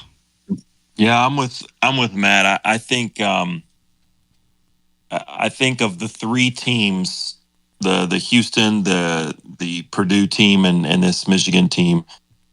I think with Houston being such a similar style, and Tennessee being so good defensively, and Edey being obviously an inside scorer, not a 3-point scorer. If I'm being honest, to me, this Michigan team feels like the game that if they play their best ball, could be the one where we just have almost no shot. That doesn't mean we can't, and that doesn't mean that they'll play their best game. But to me, if all 3 of those teams are playing to their potential, to me, this Michigan team's the best. And I think it's going to be an incredibly tall task. But you know, that's why they play the games. And all it takes is to be better for 40 minutes. You don't have to be better for them for a whole season. But that's how I'd answer that question. the randomness of the deal. I mean, there are a lot of 6, 7, 8-point favorites, no matter what the game goes off as, that win night in and night out in the tournament. I mean, but the thing about Michigan is when you watch them tonight, they're kind of a different kettle of fish. I mean, they pushed all their chips in the middle of the table for this year, and Tennessee's got sort of compared to them, kind of a ragtag team. But that's okay. It happens all the time in March, and the Vols are playing really, really well. But they're going to have to mitigate some of the.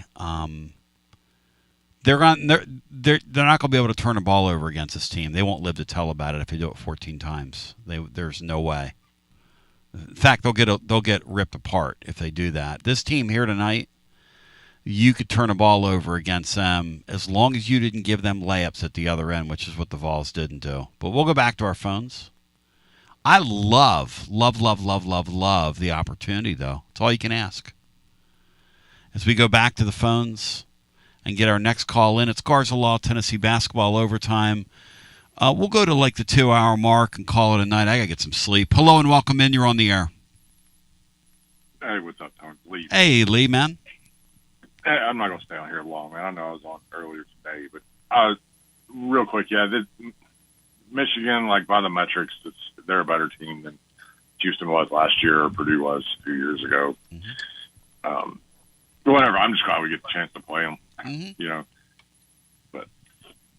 But I just wanted, man, Rick Barnes, like masterclass tonight. Like they had all their I's dotted, all their T's crossed, offensively, defensively, everything you had to do to beat that Iowa State team, which I think was still a really good team. I know they didn't have Jefferson, but I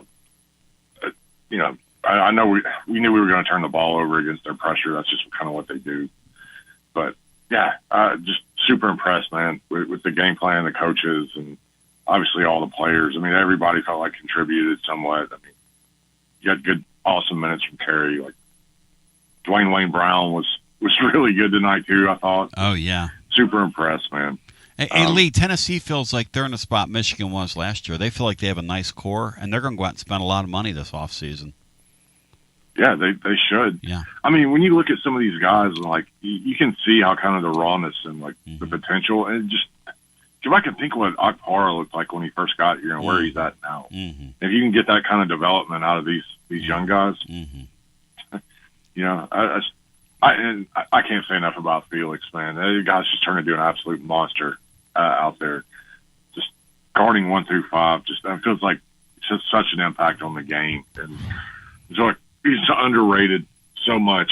It's just incredible. But I know one thing. He's making himself some money, and I'll tell you something for next year, because the NBA is going to salivate when they see this kid in one of those camps. When they get him in Portsmouth or up in Chicago, wherever they get a look, wherever he gets an opportunity, or he gets into the summer league this summer, he's going to put on a damn show.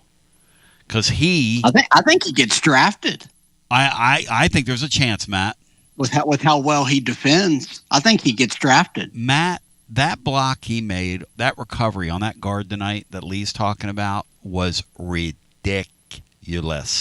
Nobody's doing that in this tournament. And he's done it twice in a row now. Just freaky stuff where he's checking guys all over the floor, man. Just so many little things he's doing on defense. And then offensively, guys, in the NBA, all they want to do is lob it up to you and you ram it home. If you show you can do that, and man, he gets sky high on those jams. Like sky high.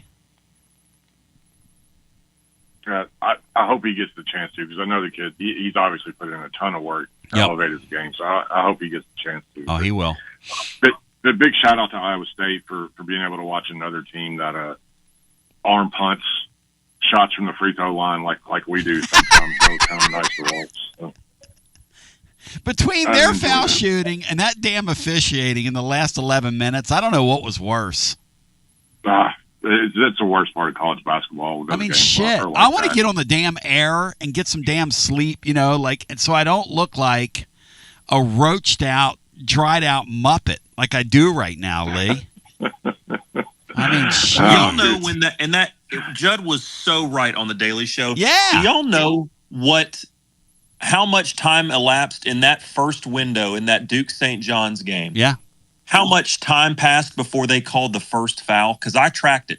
Thanks to Judd tipping me off. What was it? They played 9 minutes and 16 seconds of basketball before the first foul was called. It was called at the 10:44 mark. I totally believe. And sure enough, like Judd said, in that second half, they erupted. That's what they love. Yep. Yeah. And Texas. I was going to say the last thing, too. I know people say, well, they didn't have Jefferson.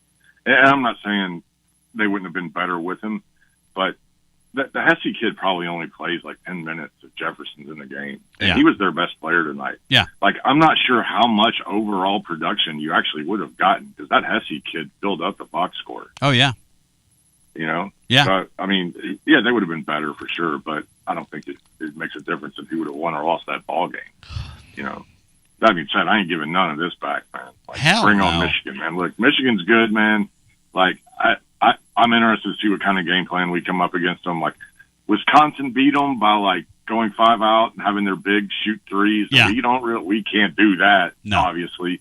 You know, Duke was really the only team that muscled up against them and out-rebounded them all year and just kind of we got to do, you know. We got to be us. You know, Lee, and I appreciate the call. Tennessee's path. Hey, is Lee still there? No, he left. Go ahead.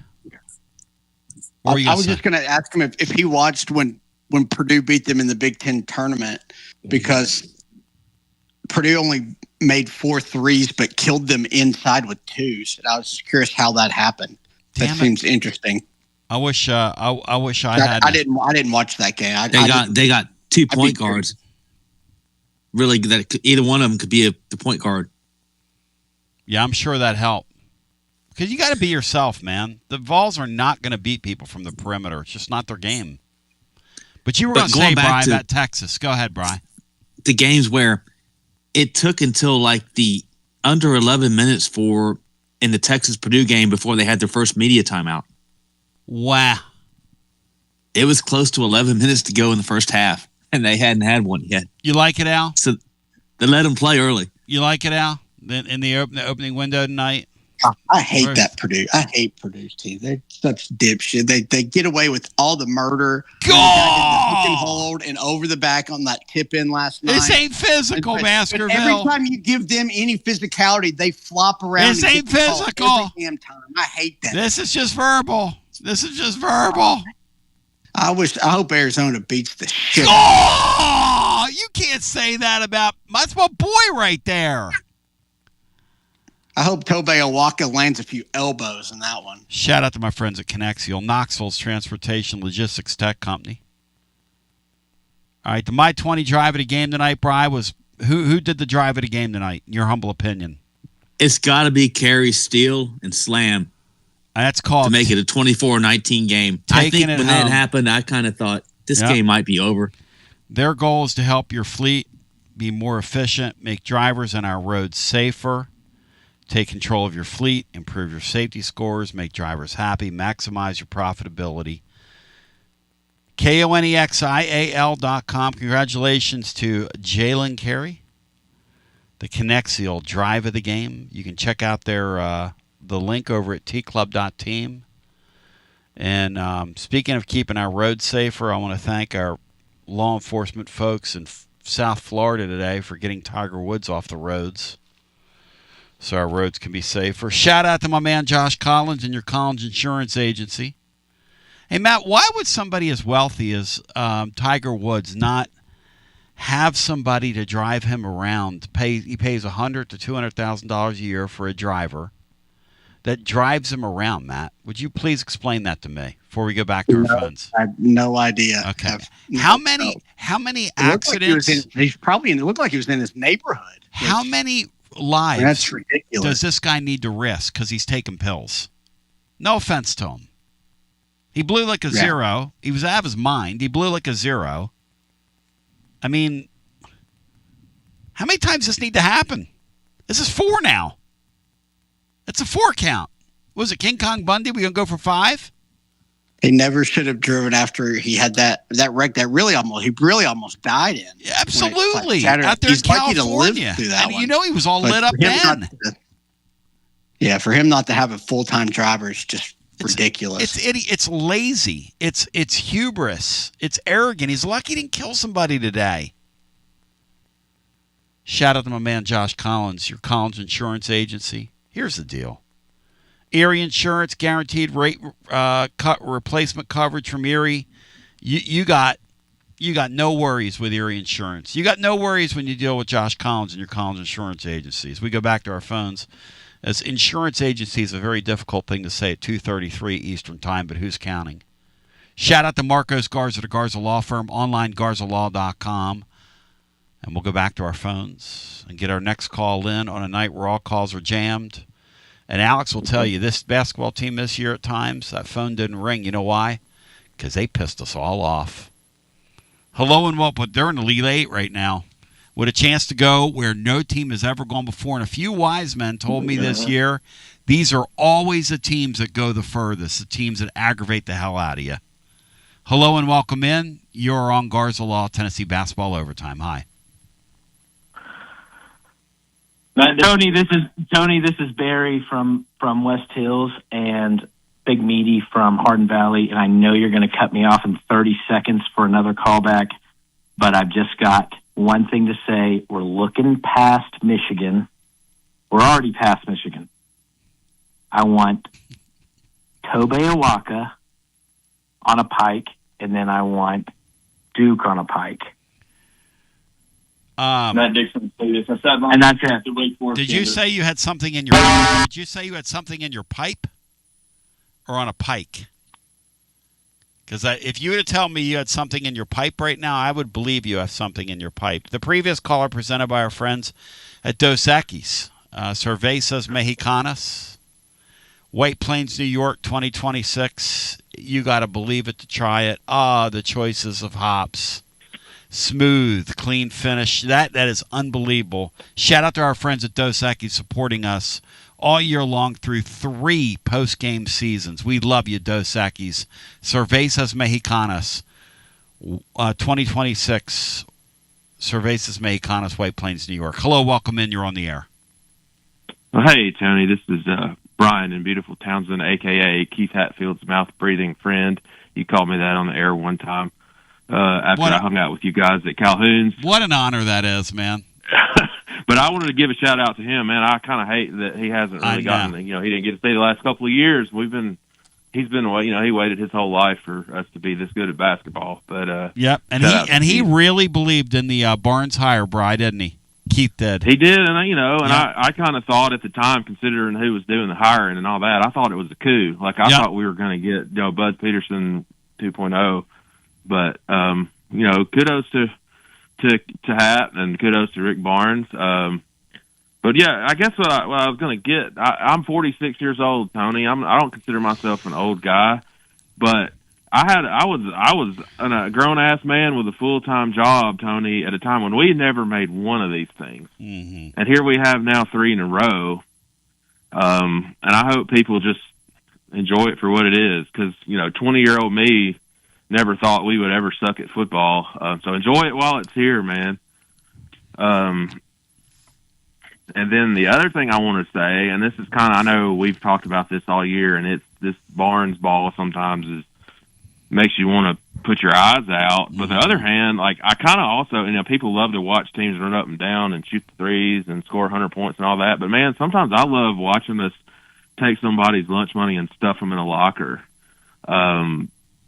It ain't always the prettiest thing, but man, it makes you feel good sometimes. I know, I think back to the Duke game a couple years ago, and a little bit tonight. Of course, I don't hate Iowa State like I hate Duke, but that's another story for another day. They took that young, they took that young Duke team. I mean, my Twitter Spaces subject tonight says Vols bully Iowa State. That was a bully job. They just bullied them. They just beat them up, beat them to the spot, smashed them. And here's the thing about Iowa State. You hear Lapis and those guys talk about them. They're one of the more physical teams in the game. Nobody does that with them. And I know the Jefferson guy's hurt. I know he's a great player. He might be the best player in the tournament.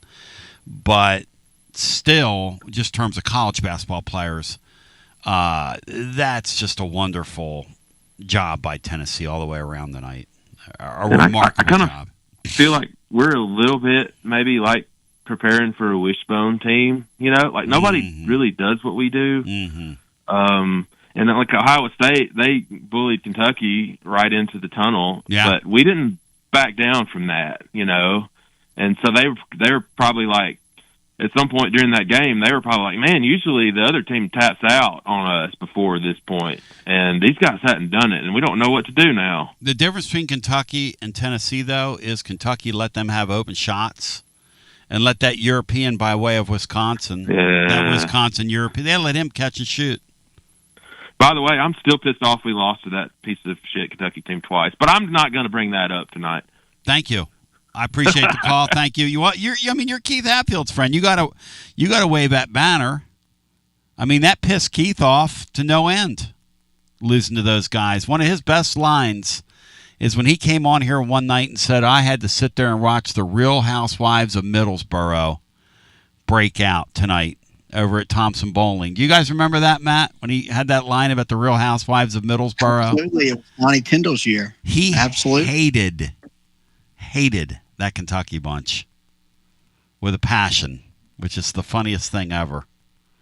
And shout out to my man Rodney Woods, too, man, who came on here earlier in the week, former Vol great. And Rodney said, the thing I love about this team is they just kind of play. And Nate Ament, though he is a highly paid player, you would never know it by the way he comports himself on the floor. And another thing Rodney pointed out, which is true tonight, he said the guy's obviously not 100%, but you never, ever see his family or his people spinning it or bitching in the press. You never see, it's hardly ever talked about. Nate Ament went out tonight and was 6 of 10 from the field, got to he shot 4 3 balls and made 3 of them. He's playing on half a wheel. Matt, what percent you think he is watching him play? 70 maybe? 75 to 80. Yeah, he looked aggressive and good tonight, a lot better than last weekend. He did. Which is good. I'll be curious to see on the quick turnaround, but right. No, again, his ability to be our leading scorer and be such an efficient and good player when he doesn't have the wow plays and isn't anywhere close to his best tells me all I need to know about how good of a player he is. He's a ball sharer too. To be that good when you're not at your best is a really great quality and trait to have. And you mentioned 3 for 4 3. He made that 1 3 where he was just wide open there late. Dagger. With like a minute to go, he could have ran the shot clock down.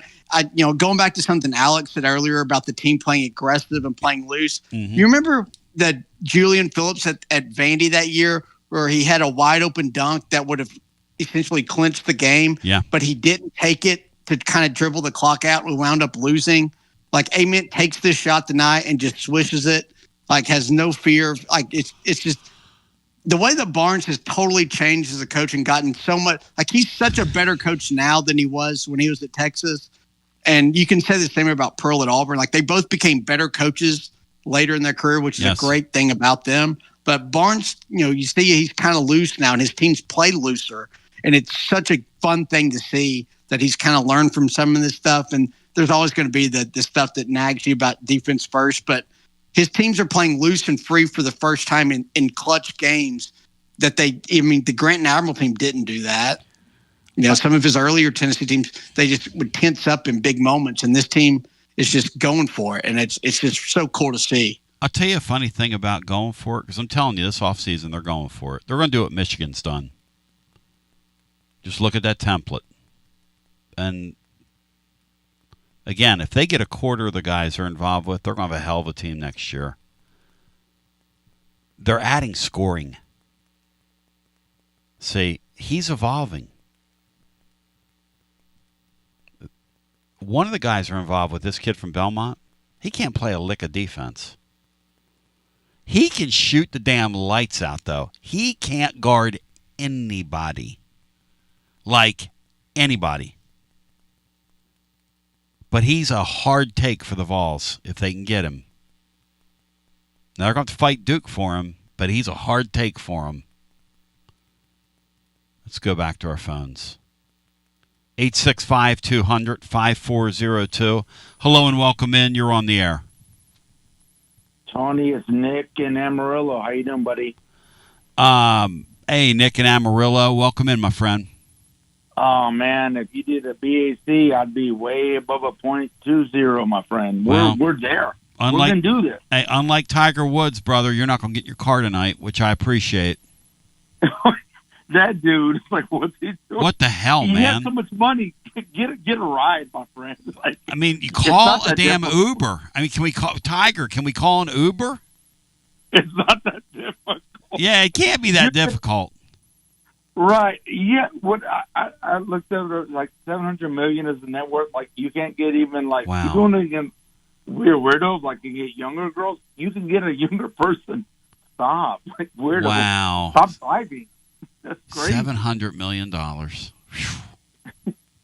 Hey, man, I'll tell you what, Sonny B, it's amazing. Let's enjoy the ride. We can do this. I believe this.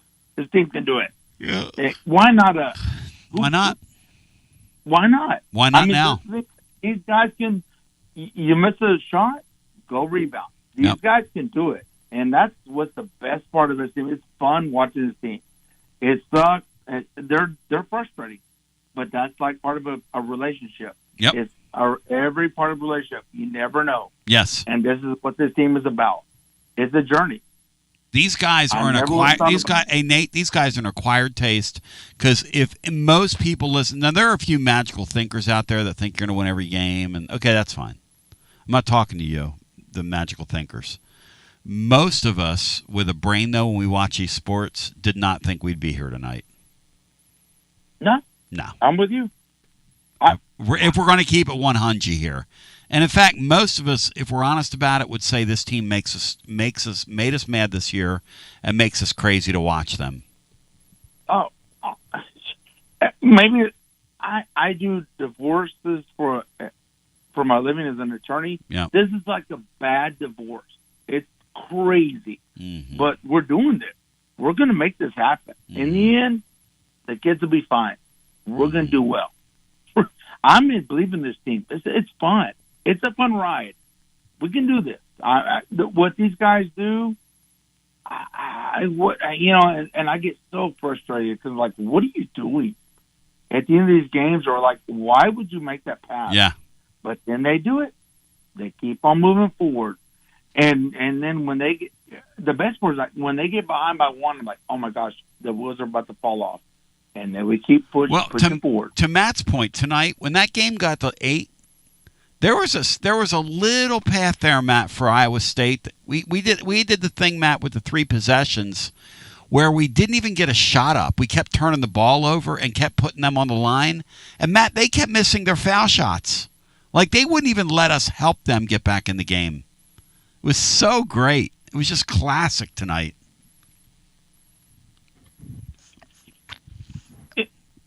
But the thing is, with this, I kept on saying, like, they're terrible on foul shooting. Yep. I was like, no, it's not going to happen. And it happened again. Yep. Like Matt said, it's the truth. Like, it just kept on happening. I was like, we can do this. I was like, this team, it's a weird team. Yep. I didn't want to fall in love with this team, but it's drawn me in. You can't help but love the effort, man. You can't, because we know how flawed they are. The effort, they played so hard tonight, man. So hard. That European kid from Wisconsin has never been guarded like that in his life. Oh no! Since DHS, or I guess now with the TSA stuff, they don't let him. I'm just saying, this guy hasn't been guarded like that. We were all over him. All over. I was like, this is crazy. All over. Wow! And you could tell, like, the guy was uncomfortable. Oh man! From the beginning. Yeah. He didn't like it. And, it's not to get the conferences. You got the, Arizona's and this. And I was like, no, we can do this. I was like, wow. Barnes knew what he was doing. Yeah. And, again, I'm a Texas undergrad, and I was like, I was a Barnestormer for many years. I was the guy who wanted, like, I'm done with him.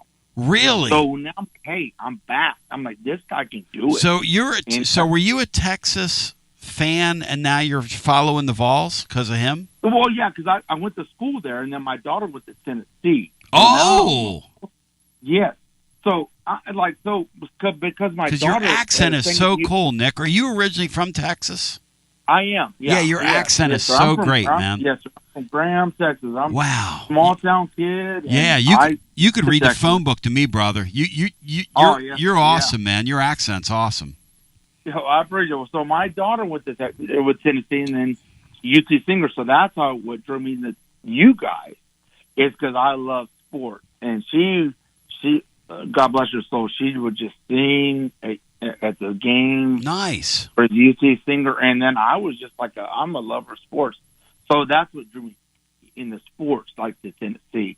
But I'm telling you, I was a barnstormer in 2012. I was like, all right, we're done with this guy. He's run his course. He's a better coach now than when I saw him back in 2012 and like even 2003 when he made it that run in the Final Four with TJ Ford. He's a better coach now. He gets his team. Back then, what he did is he just ran like he knew he was a seed guy. He's like, hey, I have the better players. I'm going to run the bigger guys. I have my point guards. No, he realized like, hey, I'm going to make adjustments. He's a better coach now. He's not the same dude. Hey, Matt, isn't that interesting? Isn't that interesting to hear that perspective from him? Yeah, because he just kind of had diminishing returns at Texas, especially from that one and done era on. Yep. He just never got close to the tournament runs he had in those early years. And he's totally changed. And it's a totally different sport now where you flip your rosters constantly, but yet there's still the culture is kind of ingrained here. And you just kind of know what you're getting. And every team's kind of has that same DNA, that toughness, physicality, defense first, like all that is there. It's really remarkable that he's adapted in this era as well as he's thrived as these last couple of years. It's been really fun to see, and I don't think anybody saw that coming. Nick, he's totally different than he was. He would have quit, Matt. I'll tell you what, he would have quit back then. I think he's just a different guy now. I think he realized like, hey, this is what I'm given, and this is like basically the overall landscape, and this is what he's doing. It's crazy because back then, as Longhorn people, as Longhorn fans, as alumni, we just say, hey, he's a Sweet 16 guy, maybe lead 8, and that's it. He had that one Final Four, TJ Ford. Yeah, they ran, and it was something that it was like a year or two before. Then they had that gauntlet. Yep. They had that team though. They had the great leadership in that group and that recruiting. He is adjusted. This guy is. I'm shocked. If you would have picked, I would never have picked this guy to do this. Of all the guys, the guys that are like, oh, this guy's not going to do it. Nick, did it. You're the man, brother. We're up at 3:00 in the morning talking to a guy in Amarillo, Texas. My best to you, brother. Please call us again. Shout out to my friends at Alumni Hall. Nick can celebrate his Tennessee fandom with them online at alumnihall.com. You and I, 6 Tennessee store locations. Shop online, alumnihall.com. Download that app. $10 in Hall cash. Every $150 you spend on the app, you just accrue it. And then spend it when you feel like it. Here's the thing. I got 2 converging seasons for you right now. I got 3. I got spring football in the air. And Faison Brandon, he pretty good.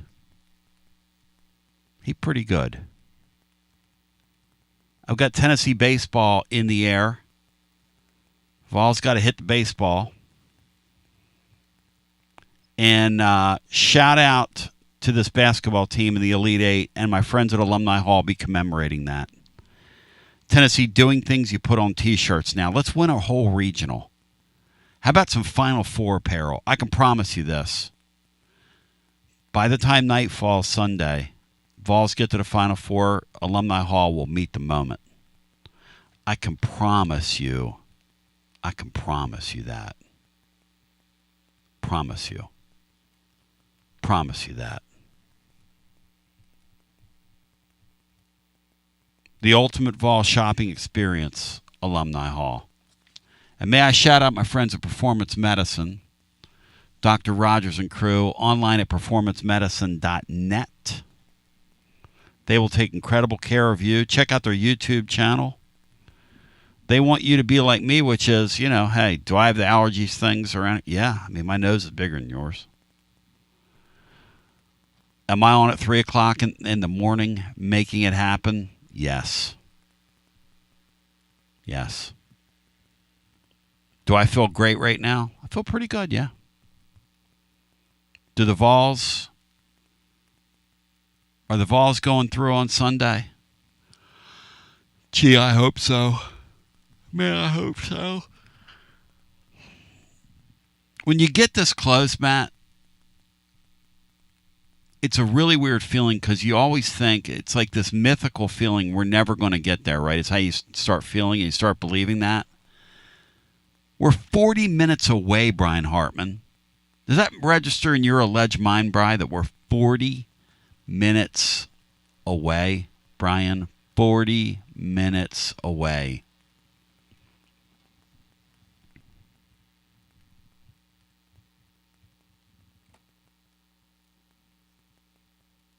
Is Brian there? Damn it, Brian. Did Brian pass out on us? By the time Brian gets to Indy, he gonna be smiling. Someone say Big Ten team 3 times in front of a mirror, and Hartman will reappear. Big Ten team. Oh, God. Michigan. Yeah. Michigan.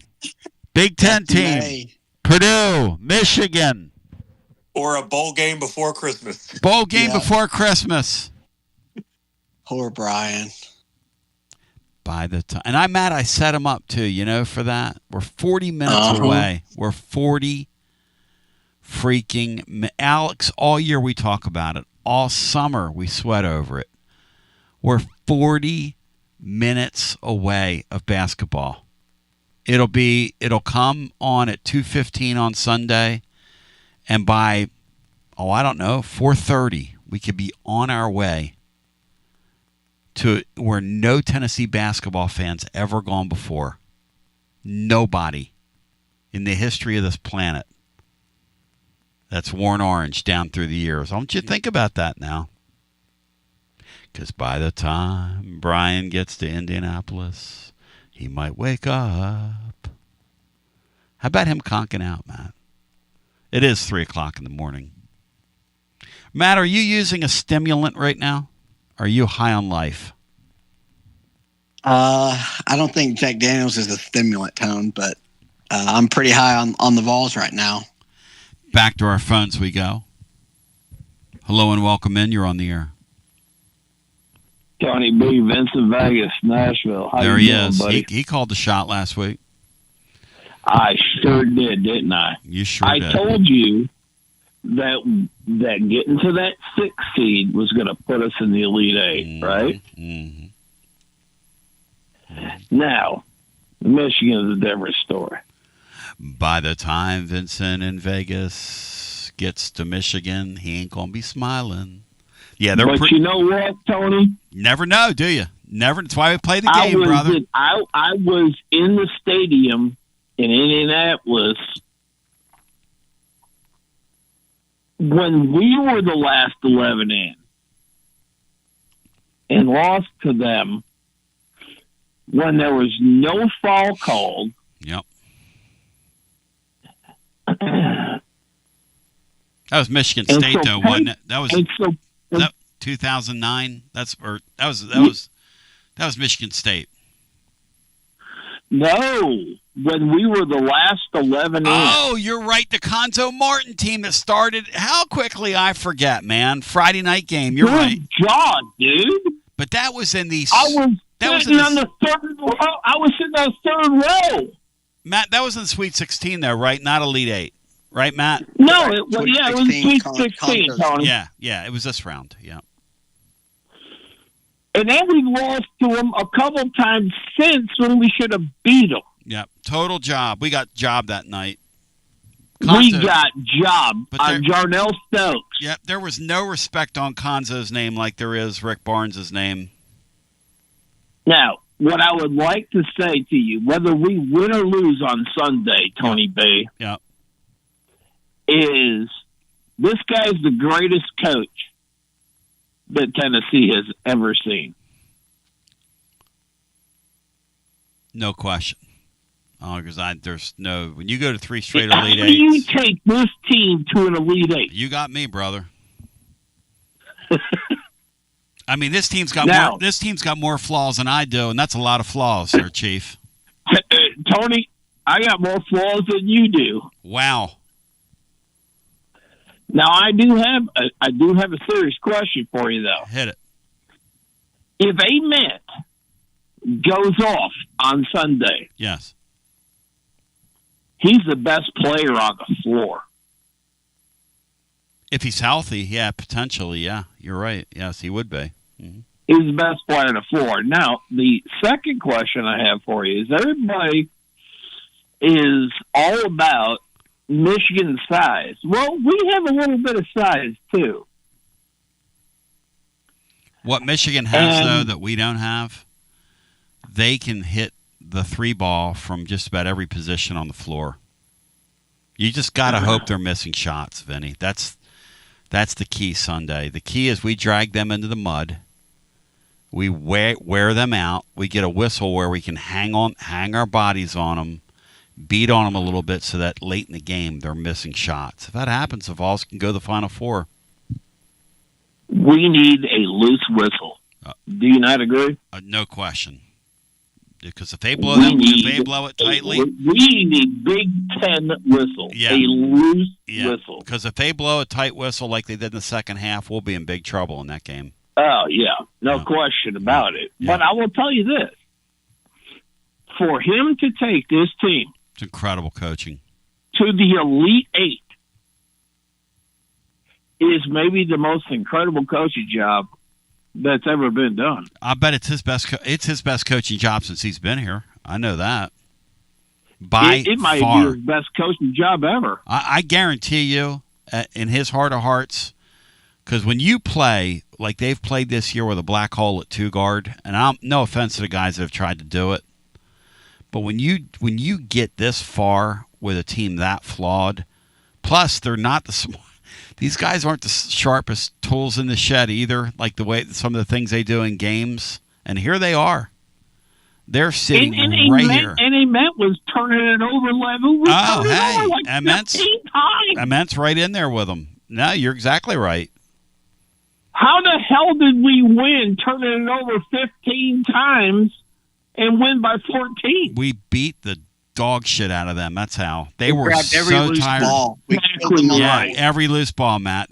Matt, when that game started out, hustled them. We were a step quicker than them to every loose ball. Matt, that one series where we got four offensive rebounds, and we couldn't make a shot. Okay, and Steve Lapis goes, "They just got 2 points out of that." I'm going, "Hey, Steve, I'm really glad you watched film. That's the Tennessee Vols this year, buddy." We'll get 30 rebounds and convert it into like 7 points. But I'm really glad you watched some film there, Steve Lapis. Anything else for us, Vegas? Call the shot. You know you want to call the shot. Call the shot, man. It's 3 in the morning here. Vegas is going to call the shot. Hit it. Okay? Tennessee, 78. Michigan, 77. God, I don't know if I'll live through that. 78-70. So I won't be able to breathe. Matt, you imagine how shallow your breath would be by the end of that game? Oh God, I'd be on pins and needles. You'd be insufferable. And me, I'd be nervous texting everyone. I'm putting my damn phone down on Sunday. Guys, we gotta get out of here because it's 3:00 in the morning. And we've gone 2 hours and 15 minutes. That's a pretty good bite at it, Matt. What do you think? Into the 3:00 hour? That's a pretty good bite. Yeah, it's pretty good, especially considering we got a quick turnaround because we've got another post-game show to do Sunday afternoon. The dream still lives. The dream still lives. All right. Beach bum.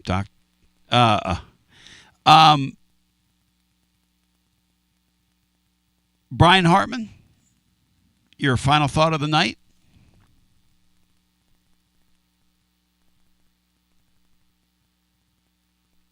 Thank you, Brian. Maury Hanks, thank you for Brian joining. came out in the second half like the Lady Vols this year. Maury Hanks, thank you for being here. Your final thought of the evening.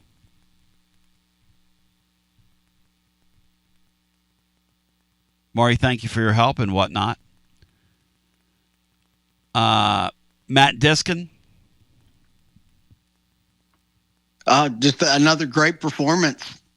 And a remarkable run for a program and coach that are kind of not been in the spot. Kind of upset two teams here these last two games, and Barnes had one win over a higher seeded team in 39 years of coaching until this last week. So might as well keep it going, and let's have some fun on Sunday, and let's try to shock the world. Imagine if he does that 3 times in a row, Matt. Mm-hmm. Huh? with an obviously flawed team. That'd be so fun. Matt, when we get together Sunday, the baseball team, they gonna win 2 out of 3, 1 out of 3. What are they doing here? I think when we get together on Sunday, they'll be in a rubber game, like right in the middle of it. And I think they'll have an edge because Vandy won't have any pitching left. Yeah, so. Vanderbilt had to go deep tonight. Matt Diskin, this Tennessee team, man, some of the things. I'm not gonna get onto the manager. It's 3:00 in the morning, but some of the things they do are, I don't know. Double stealing when you got your 3-hole hitter hitting, and you got a pitcher that's failing to locate. Whatever. That's an acquired taste. Alex, your thoughts? I think tonight's win was the 11th for Tennessee over the last 4 years, I think, in the tournament. Wow. Just would love, not only for the moment that it would be to get that win, that elusive win on Sunday, but I would love it for what it would mean for not only your show, but just Tennessee fans in general to be able to have this moment stretch out a week, because that's what it would do. Yep.